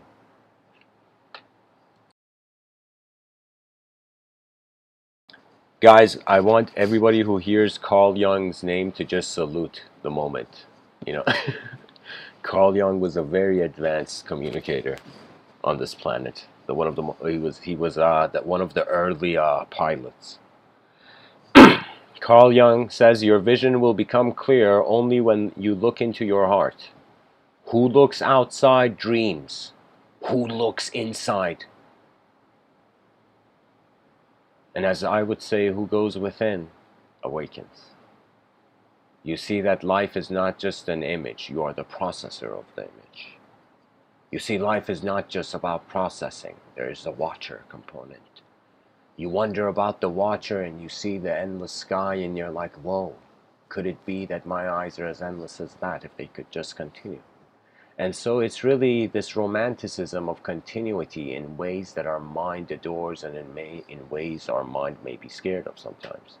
I find fear not something that you can say this person has that fear and that person has that fear. No, I see it as weather, as if it's like sometimes it rains. Sometimes you go through phases in life where you thought you had the strength of a god, but then you fell like a man who could never see them.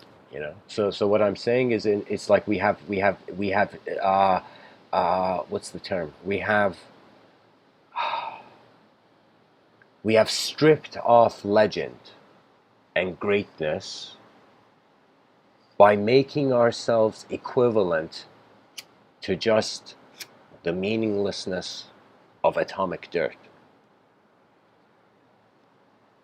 Because when I think about life as just complex cells, it's like the human being is a mirage. It's a mirage of a lot of complex, micro level cells just moving. When I look at my physical body, it's like a system, So the reason the mind, we're even discussing it, is because we're aware of change. Mother Teresa, be happy in the moment. That's enough. Each moment is all we need, not more. And I could see the audience she was talking to. She was speaking to an audience. Mother Teresa was a woman who saw the suffering of the world before she saw her own suffering. There's some people who, bless them, it's as if they are playing such greater games of a collective nature that it's as if they don't suffer individually. It doesn't even make sense to suffer individually when the system seems to be walking towards a cliff.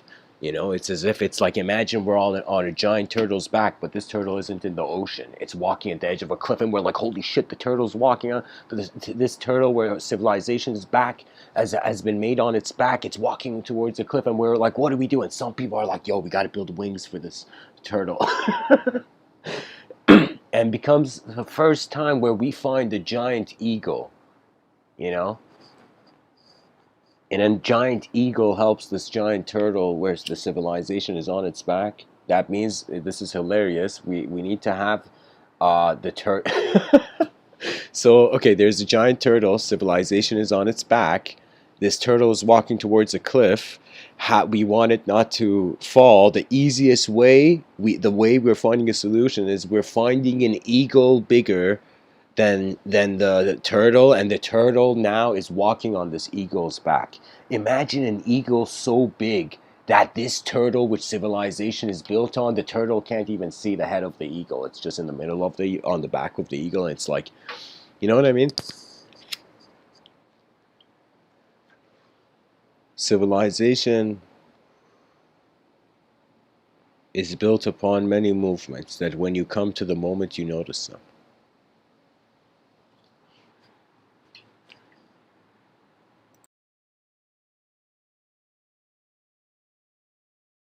We can say this is how we can decode it. If your outer realms are not multidimensional, most likely your inner realms are appearing. If the outer realms is multidimensional, your inner realms appear singular. So I could say all the people on this earth, when they say they're not creative, their entertainment is seeing dimensions to the world. But the person who feels creative, they feel the world is stuck in a certain dimension, and it's the inner realms that it has to bring something to it, you know? Some people are treating this paper, this world as a canvas. Some people are treating it as a film they're watching, you know? They're not doing anything about it. And it's not that they're not doing anything about it. It's not that everybody has to suddenly become Superman. There's no such thing. There's no, in a system that requires collective advancement, there's no Superman. There's no Superman. That means it's like Superman when it comes to like a philosophical or political discussion. He's just one person in the room, regardless of his power. You know, he could choose to scare people with light beams in his eyes and intimidate. Yeah.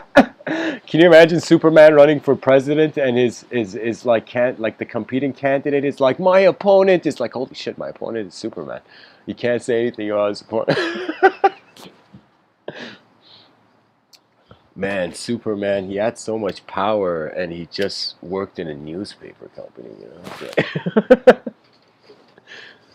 know. Dude should have attempted to bring world peace, you know, not to just punch aliens in the face. You know? Eckhart Tolle says, whatever the present moment contains, accept it as if you had chosen it. Doug Dillon, treat everyone you meet as if they were you. Okay, let's... Treat everyone you meet as if they were you. Oh my God, that's... You know what he's saying? He's saying this to a certain audience in the cultural program of his time, that we don't care because we think the person is different than us. Have you seen, like, when you look at what really the idea of racism is, it's just differentiation, and one person is reacting to the differentiation. That means the racist has the inferior mind because it's freaking out to what it's seeing.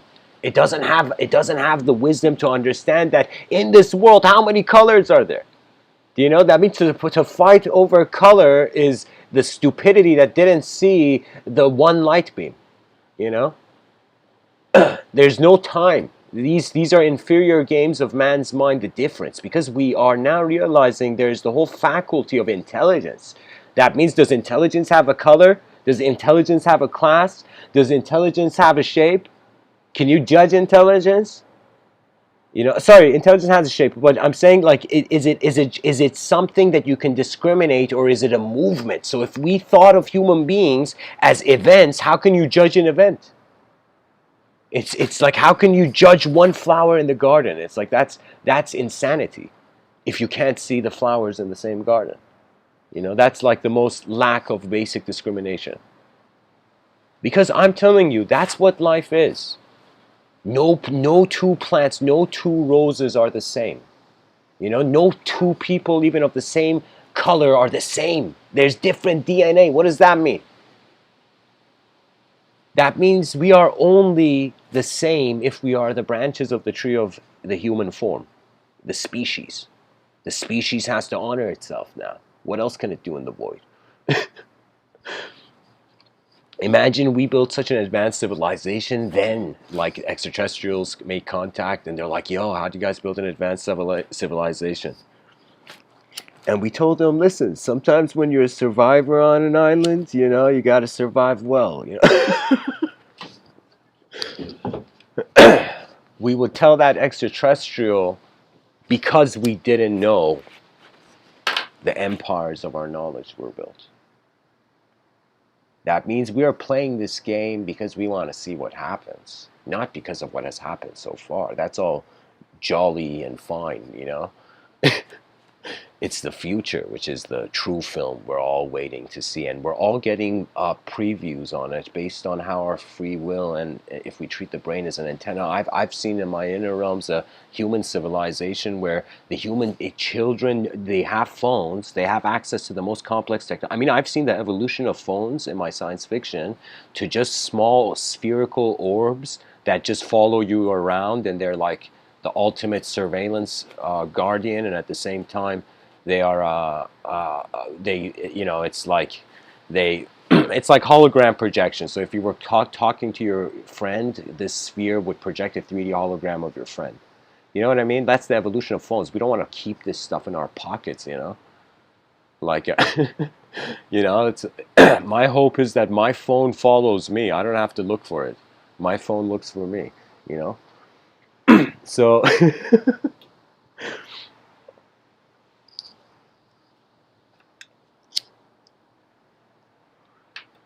So we would have phones that would be like these spheres in the future, but I also saw in my inner realms human beings, any person, being able to just sit down anywhere they are. It doesn't matter if the person is like in an intense part of, excuse me, an intense part of the realm or not an intense part of the realm.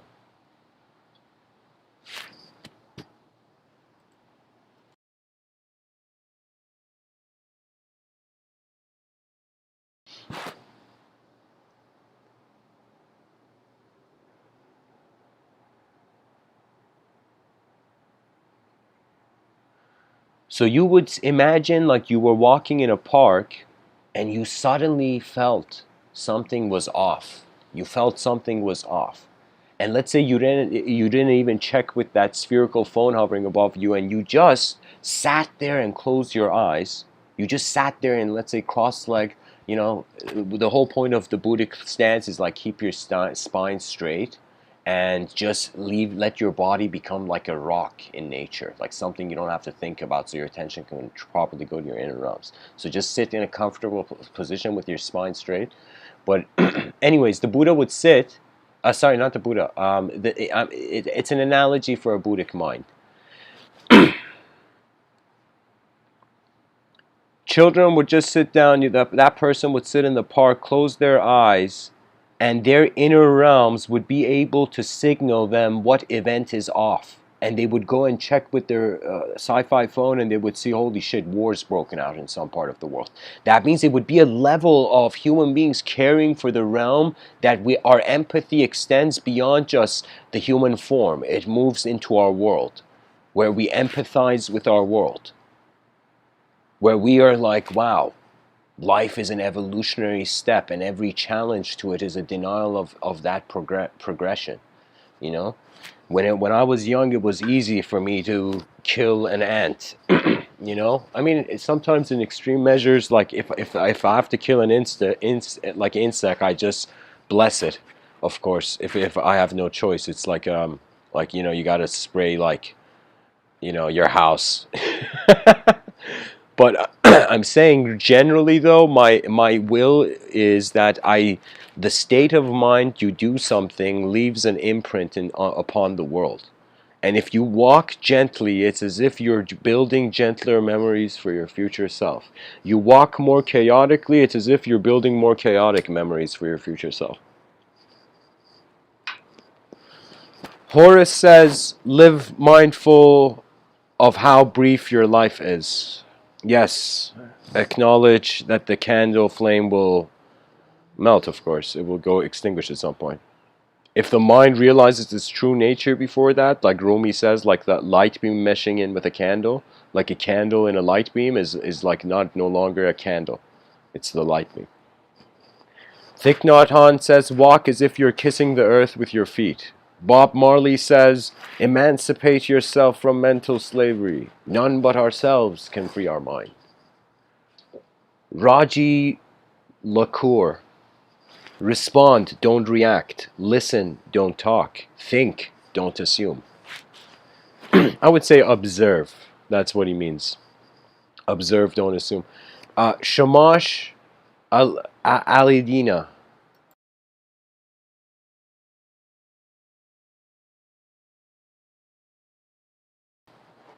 In mindfulness, acceptance always comes first.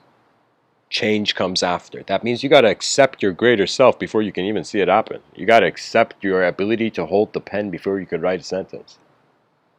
So in your inner realms, the reason the mind is there to allow you, the moment you discover it as a unique instrument that you got to master in this lifetime. So for me, it's just getting acquainted with my attention. That means if there was a time I was interested in like yogic technique, then there came a time after that where I realized, no, it has to do more with listening to the life of the moment. That means it's as if like, it's like a doctor, what is it, with a stethoscope or something, like putting that on your heart. And the doctor is listening. The doctor is not assuming your heartbeat. The doctor is letting itself hear the heartbeat, then judge. So similarly, it's as if you putting a your intuition being a being the same thing kind of imposed on the earth. Not imposed, but done upon the earth, where you're checking out the heartbeat of your species. The heartbeat. That means every day imagine you're an advanced like Wall Street guy or something, and instead of you just checking the Dow, or you know, or the Nasdaq or whatever, like instead you checking and seeing. All right, let me see what about my species advanced, what progressed, what technologies entered, what technologies left. If we could keep a tab on this, an advanced civilization will have already taken its fourth step by that point. Let me tell you, it's honoring the three dimensions of maintenance, destruction, and creation. That means when you see creation, as Bruce Lee says, be like water, my friend. What he means is, in that moment, be that moment. In Japan, they say the man is the room he enters. Confucius saw this old guy fall with a basket from a waterfall. He went up to the old guy. He's like, sir, I thought you were a human being and I thought you died, but now I realize you're a spirit. And the old guy's like, I'm not a spirit, bro. I'm a human being. And then Confucius gets super confused and he's like, then what? Confucius says, how could you do that then? You know, and the old man says, I was an old man before I fell. Like, imagine the old guy falling with the basket. The moment before he hits the water, he said, I was no longer the old man. I became the water. Then, as my attention came out of the water, I became the old man again. So what it meant was that it's a sort of abidance with the life of your moment, with the soul of the moment, you know. There's a quote from Rumi. He says, wherever you stand, be the soul of that place. because that is the honor of being an evolutionary advance, being ahead of the race as a species.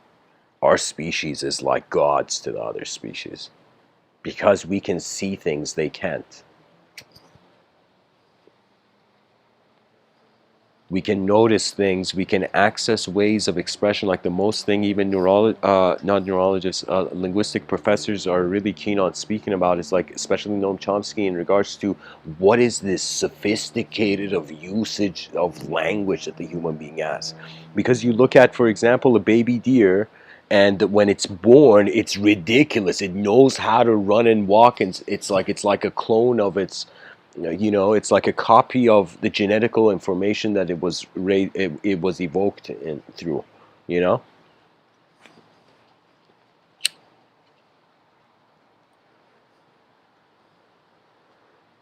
So there was but when you look at the human being, oh my God, the parents have to take care of it, raise it, teach it how to speak, after naming it, and then teach it how to ride a bike, teach it how to go behave, and da da da da da da da.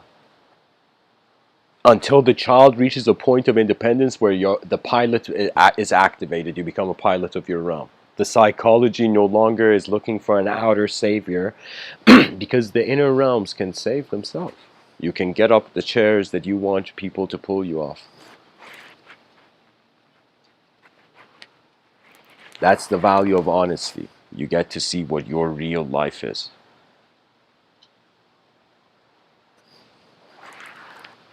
Your real karma.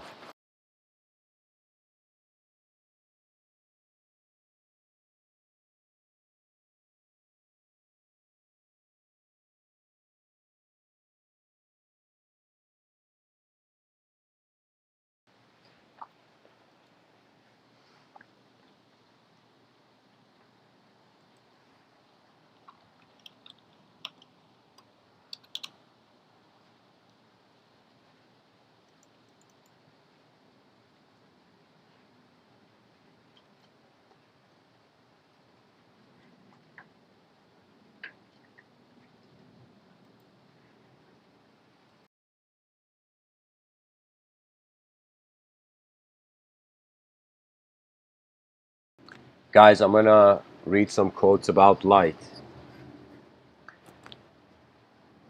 Mary Ann Radmacher says, as we work to create light for others, we naturally light our own way. Eleanor Roosevelt, what is to give light must endure the burning.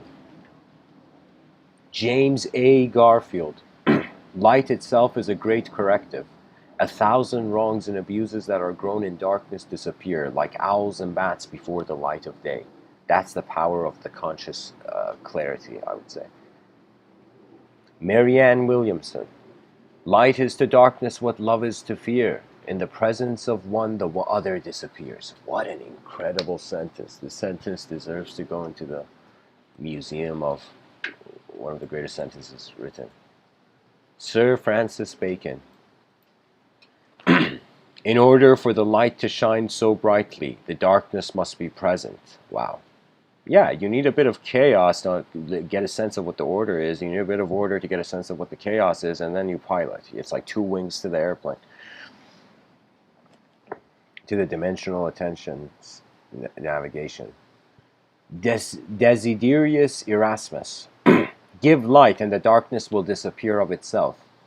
William Blake. He whose face gives no light shall never become a star. Oh my God, was William People seeing people's face give light? Probably a time traveler with like a DJ mask. He's like Desiderius Erasmus. He's like, holy shit, that guy's face. Oh, sorry, William Blake is like, holy shit, that guy's face is giving off light. It's like the future's next level. And that's probably like, imagine it's like an intoxicated DJ time traveler. J.L.W. Brooks, your path is illuminated by the light, yet darkness lets the stars shine bright. That means the illusion of culture and society is a darkness we need so we can still have a evolution of the light, you can say. The blueprint of, the organized blueprint of of 8 billion creatures on a planet who are like, all right, are we tired of this prototype, and shall a new dance begin? Shall a new civilization rise? Ralph Waldo Emerson. A man should learn to detect and watch that gleam of light which flashes across his mind from within. High five to Ralph Waldo Emerson. I think now we know where Waldo is, you know. It's within, guys. Waldo is within. Yogi Bhajan. Travel light, live light, spread the light, be the light. Sogyal Rinpoche. Light must come from inside. You cannot ask the darkness to leave. You must turn on the light. Aaron Rose. In the right light at the right time, everything is extraordinary. William Wordsworth. His high endeavors are an inward light that makes the path before him always bright. William Wordsworth. Ine Nin. When you possess light within, you see it externally. That means it's like same. Oh my God, this quote is so awesome. It's on the same level as Michelangelo saying, I saw the angel in the stone, this Italian sculptor. He says, I saw the angel in the stone and I set it free. What does that mean? That means there was a light from within. There was a structure from behind the eyes that saw itself possible to animate in an outer realm that also has its own laws of structure. The inner realms are very unique because you can imagine right now, look at any object in front of you right now. Like for me, I have this marker. I can imagine this marker hovering in the air right now, like a copy-paste version of it, just hovering in the air. I can imagine that. And I could even imagine that marker rotating, even slowly rotating and hovering in the air, like as if it's on display in a showcase or something, you know, with the same similar movement, you know. And I could see this marker just rotate in the air in my inner realms right now. I'm visualizing it, you know. But check this out. In the inner realms, the marker is still hovering in the air. Gravity didn't act on it.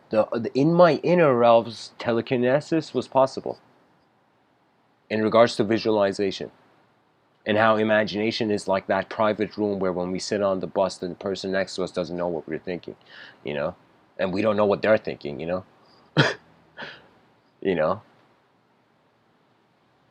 You know, it's like two people who sit on a bus and they both want freedom.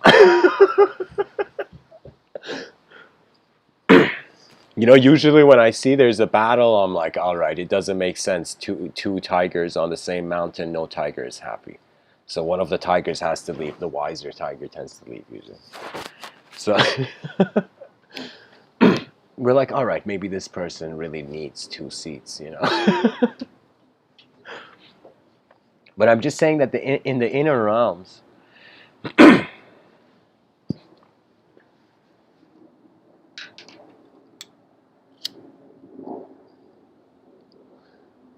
the laws of physicality don't apply.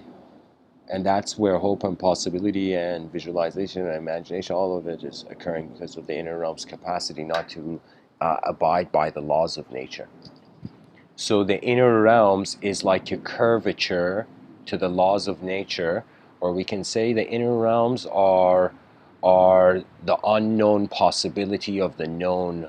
It's like they are the unknown dynamic possibility of the known static phenomena. That means stuff is alive, but because we are.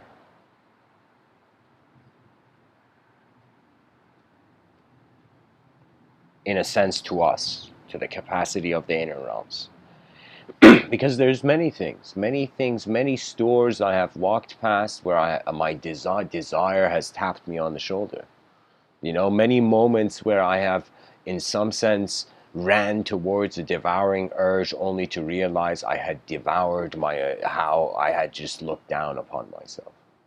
You know, there's an elegance to life. There's ways that the person can behave that can break their own heart, and there's ways that a behavior can come to the person that it's like, you know, it's as if like your heart is broken, can be broken from the outside or the inside. You know, there's been times where I've like picked up my heart like some, you know, glass sculpture and slammed it to the wall. You know, there's been moments where I have given up in the inner realms.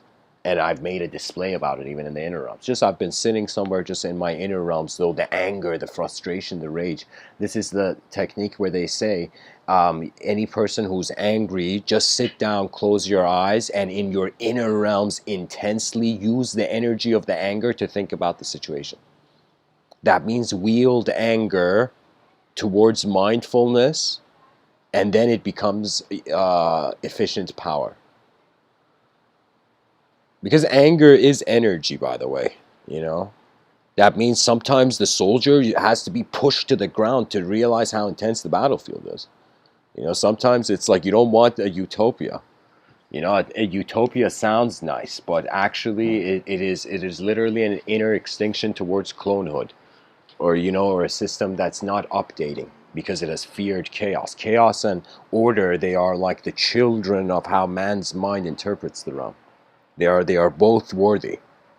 That means it doesn't matter. It's as if like I could totally see that there were some angels that were like, God, why did you ban an angel? Why did you push man? It's, you know what I mean? Like the viewpoint. Of course, I'm just sharing this from a interest in the theological conclusion of why was it that God, in some sense, in many religions, is written, it is all forgiving, but could not forgive Adam for his mistake. And I thought because it's the first mistake. The first mistake has to happen, so man has a design of the spectrum. So the fall was duality. We were singular, unified bliss. You know, it's like, yo, how can oneness have problems? And then suddenly duality emerged and we're like, no, we're people suffering and class distinction, you know, pressures of hierarchy and, you know, systems beyond our control. What do we do? It's like from oneness. It's like, you know, you can look at evolution not complaining about anything and suddenly the creature finding a, it's like, you know, it's like you can only complain about what you're aware of. Have you noticed? You know, you can only get angry to the limits of your awareness. That means it's, I say this, it's like imagine three people in a line. I saw this YouTube video. It's just like there's this very attractive girl at an ATM or waiting in the line of an ATM. There's these two guys, and one of the guys is more mischievous than the other, and he goes and, you know, does does the deed, and you know, he hits the girl, you know, like slaps her behind, you know. And the girl turns around to the guy right behind her. The girl is so emotionally influenced by that she thinks that the guy behind her did this, and she just turns around and slaps the guy behind her in the face. And the guy in the back is just laughing. Ah! You know, it's like low-key laughter. You know, Nordic mythology trickster laughter, you know. Let me tell you, in this life there are many fools. And it doesn't mean just because the person is a fool, they're not in divine alignment. It's just the fool has to fool himself into greatness.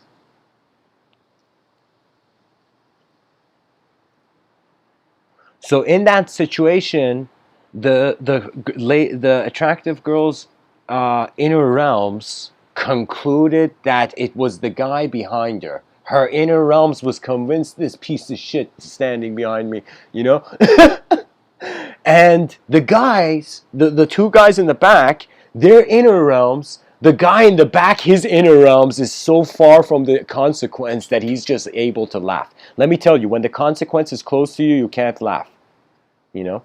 But when the consequence is far from you, it's easy to be a powerful dictator and laugh at everything, you know? So, and what tends to happen, like, you know, if that guy had known martial arts, he'd probably just, in a defensive way, just stop that girl's hand and be like, hey, I didn't do it, the guy behind me did it, relax, you know? But the guy is so shocked that he gets pushed into his inner realms. He's like, what did I do?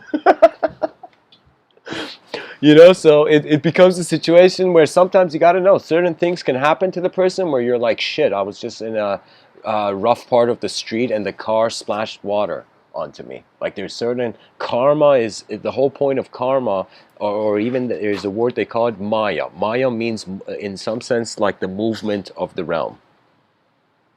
So usually in school they teach history. History is snapshot events. Okay? But really what the realm is like you're an actor in a film. And nobody knows what the best thing for you is because not even you know who you are.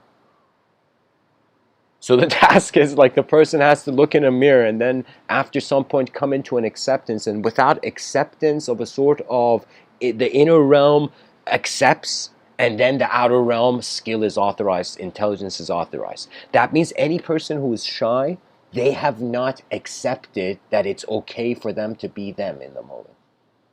Anyone who is feeling discouraged, it's like, sure, it's like some people when dirt, on the side of the road hits them, they just get up and wipe it off and they continue. They're like, what, you want me to cry over the past that's just past, like literally,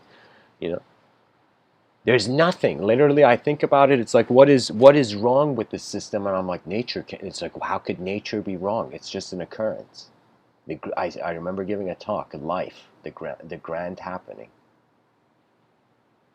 the great happening.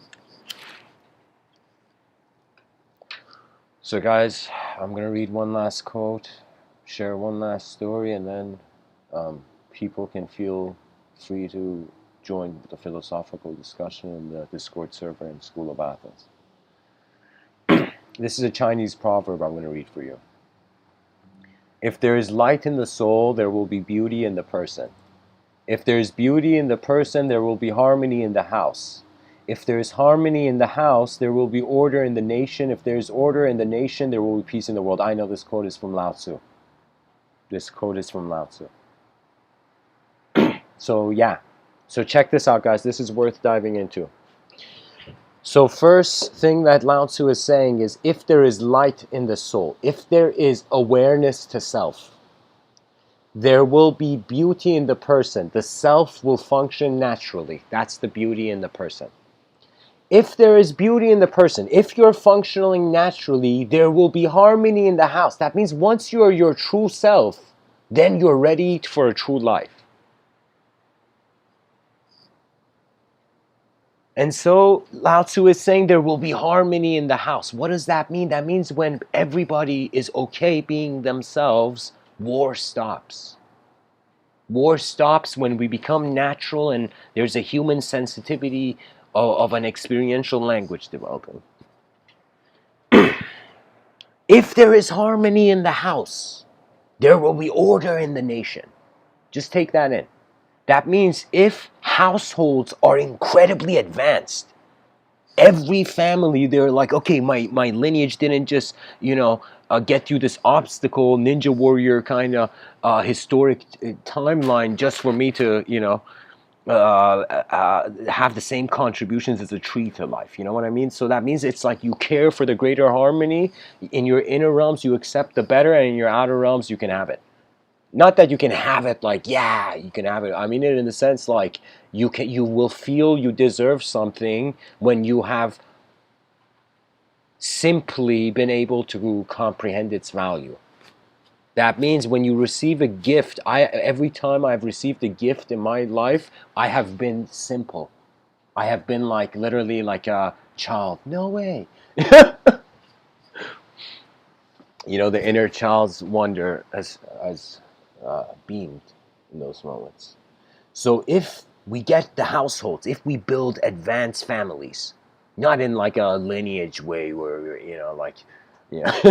not in a way that would cause war, but in a way that it would cause peace.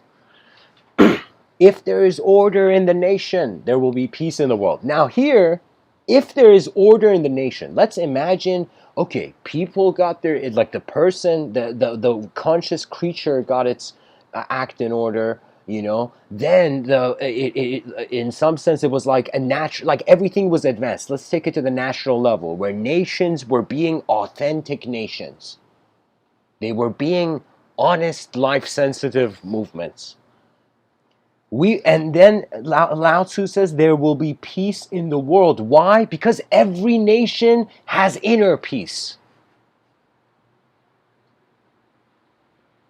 If the nation has inner peace, there's no need for outer war. If the nation doesn't have inner peace, if the nation is afraid of its future, of course it's going to start wars.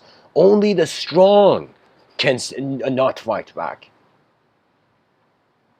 But at the same time, it's a situation where there is corruption in the realm.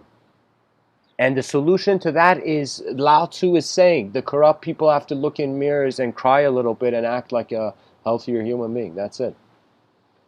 That means if you're like, it's like, if you have lived a life as the complete like, here's the thing. There's a reason they would say in monotheistic traditions that desire is bad. You know why? Because desire makes you, any person who has a desire, intense desire, makes you not see God's creation. You see your creation because you're running after what you want. I'm speaking to a monotheistic audience here, you know? So you got to understand that that was the whole thing about desire. It made us not pay attention to the greater symphonies that we were actually hearing, you know? This is why the only direction our species has is above. We saw what was down here. Now it's time to treat as if the civilization is going to go and lift off. I think personally in 600 years, in this model, in this I've created, I'm writing a book on this, pretty much it's my life's work, but the castle in the sky will reemerge in 600 years. Hopefully.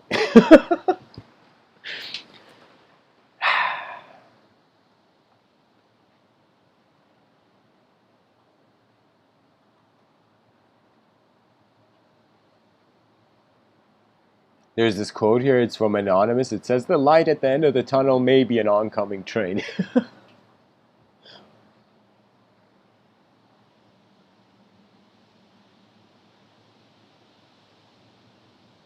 Albert Schweitzer says, "At times our own light goes out and is rekindled by a spark from another person.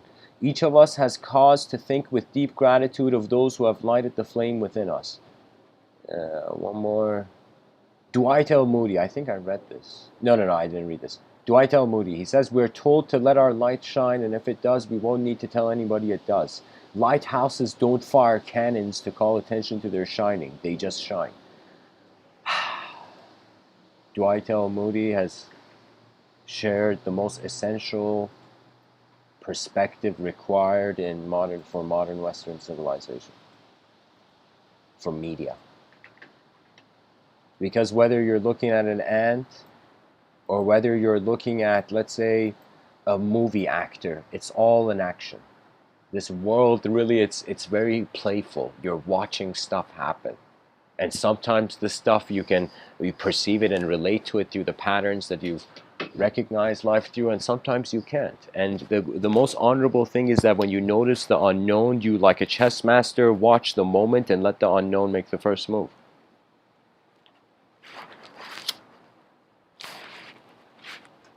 Because this life, we have had, similarly in history books, we see there have been messed up kings. We've also had enlightened kings. In Vedic thought, Janaka was an enlightened king, where there's this whole Gita dedicated to him. I think it's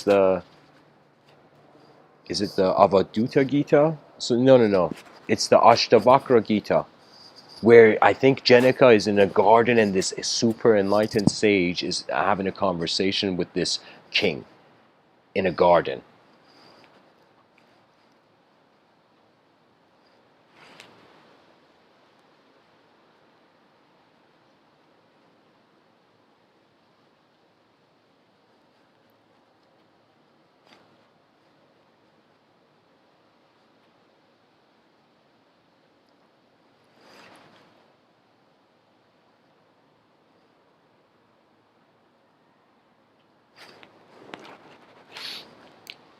Janaka realizes that the true king is noticing the shoulder of the giants we're on. That is the true honor. That's the true way to honor nature. I have been humbled by it from the beginning because I have seen myself change, yet the seer within does not change. It is just like raw fascination. It's like there's a component to our attention that it's untouchable. It is literally it's like literally being itself before we could do anything with it. Before we have to do anything with it, there is an unconditional peace. Papaji, this this mystic, this a very liberated yogi, he said that there's this view from a transmigrating soul perspective that for eons you have been accumulating impressions. The Vedic term for it is sanskara. And so what it means is that it's like when a person is born from a yogic standpoint, it's as if they are this massive accumulation. They are like this rock moving in space that everything that it has hit it is connected to it. Or imagine a light beam with a memory. That means that when a light beam, everything that the light beam touches or anything that makes contact with the photon becomes ingrained, becomes like scripture on the photon. Becomes inscribed on the photon, imprinted. So there's been times where I feel we are creating the memories of a collective being, which is our future self as a species. Because literally, for how many eons can we be individuals? For how many eons? Let's say 10,000 years past, and we're like, yay, human individualism, yay, yay, yay. It's like, you know, there's something else. It's like now more than ever, we need multidimensional. Like, I don't like the word thinking. I think it was the way the mainstream speaks about what thinking is, like how people are thought. I feel that was a misinterpretation of René Descartes. So I like René Descartes, who came up with that notion of thought, but notion of I think, therefore I am. But I will tell you, there is something people misunderstood about that. They thought it was a mask. They thought René Descartes was saying like, yo, we're all thoughts. Who knew? Who knew? It was as if like Darwin was like, hey, we're all animals. And we're like, no way. Who knew? And then Descartes came and he said, we're all thoughts. And he was like, oh my God, who knew? But Descartes didn't say we're all thoughts. He just said that when you come to doubt everything in your moment, you realize you can't doubt the doubter, and you notice the attributelessness of the witnessing moment of the witness of attributes in the moment. So just look around you. Do you see how attributes are changing? If a person just moves their head left to right, there's libraries of knowledge from just that angle that can be written. Because it's movement interpretation. That means we're pretty much unknown creatures in an unknown world who have known ourselves in a certain limited way, and we now think we know the world, but it's impossible. It's like a bubble. That means it's like there's a huge chance language is hollow. So that means life's true meaning is not a concept or a story of personhood, or even per se too much of creaturehood. It's a story of eventhood. So we have like a creature. I'm going to create a word that's probably never been created before. Event teacher. I got it here. Adventure. An adventure. Like we have a creature, we have an adventure. Okay? The word event, here, I'll write it down for you. Let's inscribe this in the walls.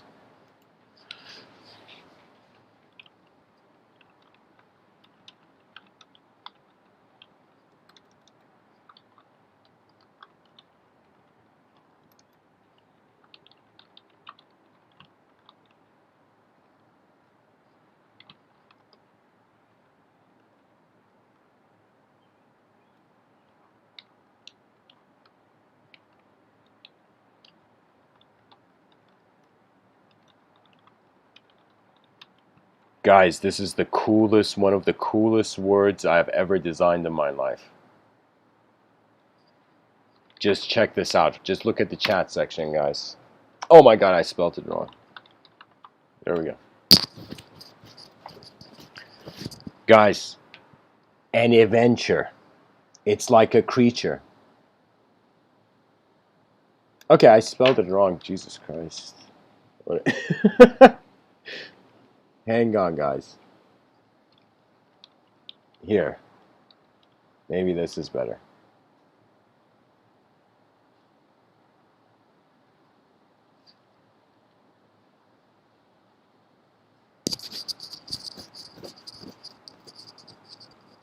I want the E and A in it though. How do I do this?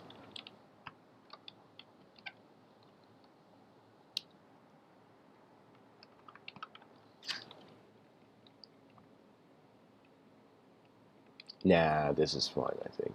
Here, I'll just put an A. Here, I got it. I got it. This is the spelling. This is the perfect spelling. Adventure. An adventure. An adventure is treating an event like a creature. So the audience has witnessed a new word being born in, which potentially could have significance. That we realize it's not the evolution of just creatures, it's the evolution of the event.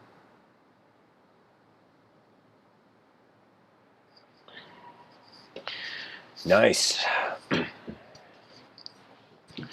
So yeah, guys, that's the thing. I'm saying there isn't much to freak out about if everything's happening all at once. You know, it's just happening. We're just like paint on a canvas that's just moving and leaving off a sort of legacy of how it lived and how it breathed and how the moment approached it and how it approached the moment to realize that nature was from the beginning nature. That the certainty of the archetype will dissolve into the fascination of the collective unknown. You see, we have this view that it's scary beyond the simulation, but it's not. Beyond the simulation, it's as if we are in the halls that all our ancestors have gone to. Those halls are not any sort of story. It would be a sort of being that is the precondition of the story, where it's as if your universal memory, it's as if you're imagined simultaneously as you have an individual memory, you're also inside the universe, like a thought inside the universe's brain, and so you have access to a universal memory. Okay, so as you have access to a universal memory, that universal memory is not for a person. So when people go to states of non-duality, the antenna changes.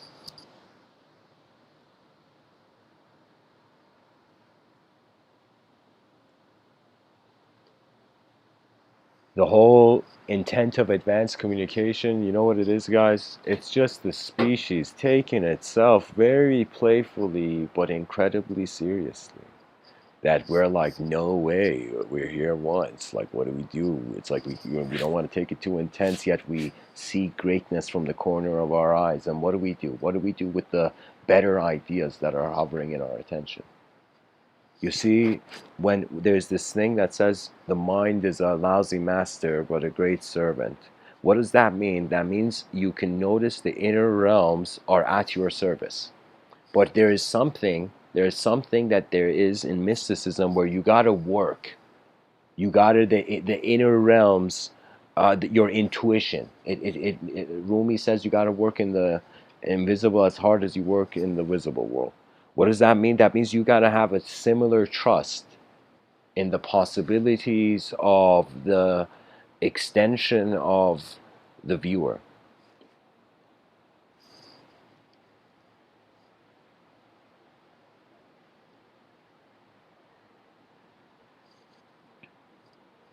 You know, I was thinking about the evolution of sci-fi, I was through a science fiction lens thinking about like when I was a kid, I would see outside of my outside of my window, outside of my window, I would see this construction site, and they were placing the beams, the foundations of it, and then that memory visited me, and at the same time, I was looking in a sci-fi mood.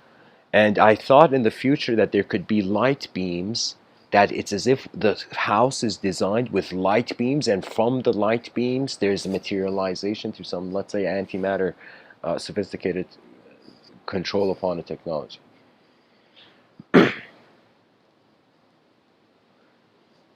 So the light beams that remembered the sun, and honestly, there was a quote, guys, I couldn't find.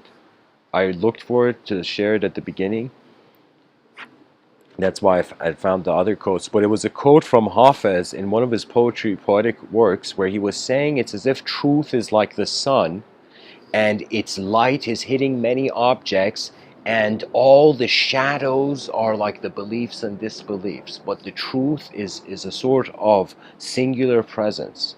That means if we are human beings that are attempting to live true lives in a true world, then we have to consider that the truth is the ultimate, because if we set a bar to truth, we'll reach it and we'll degrade the truth. So the issue is that truth, the bar has to be set higher and higher. That's the whole point of the advanced communicators. Right now, more than ever, for the next 30 years, we need discussion to be the focus. We need the inner realms of human beings working in ways that is new. Like, I feel it's like, I remember the first sentence I wrote that I declared myself as a writer. I remember I wrote that sentence on a piece of paper and I put that on the wall, taped it to the wall. And it was, I don't want to live in a world that looks the same the next day. That was the first sentence I remember. I felt, whoa, I wrote something for myself, This was years ago. This is 2000, probably like 13 or something.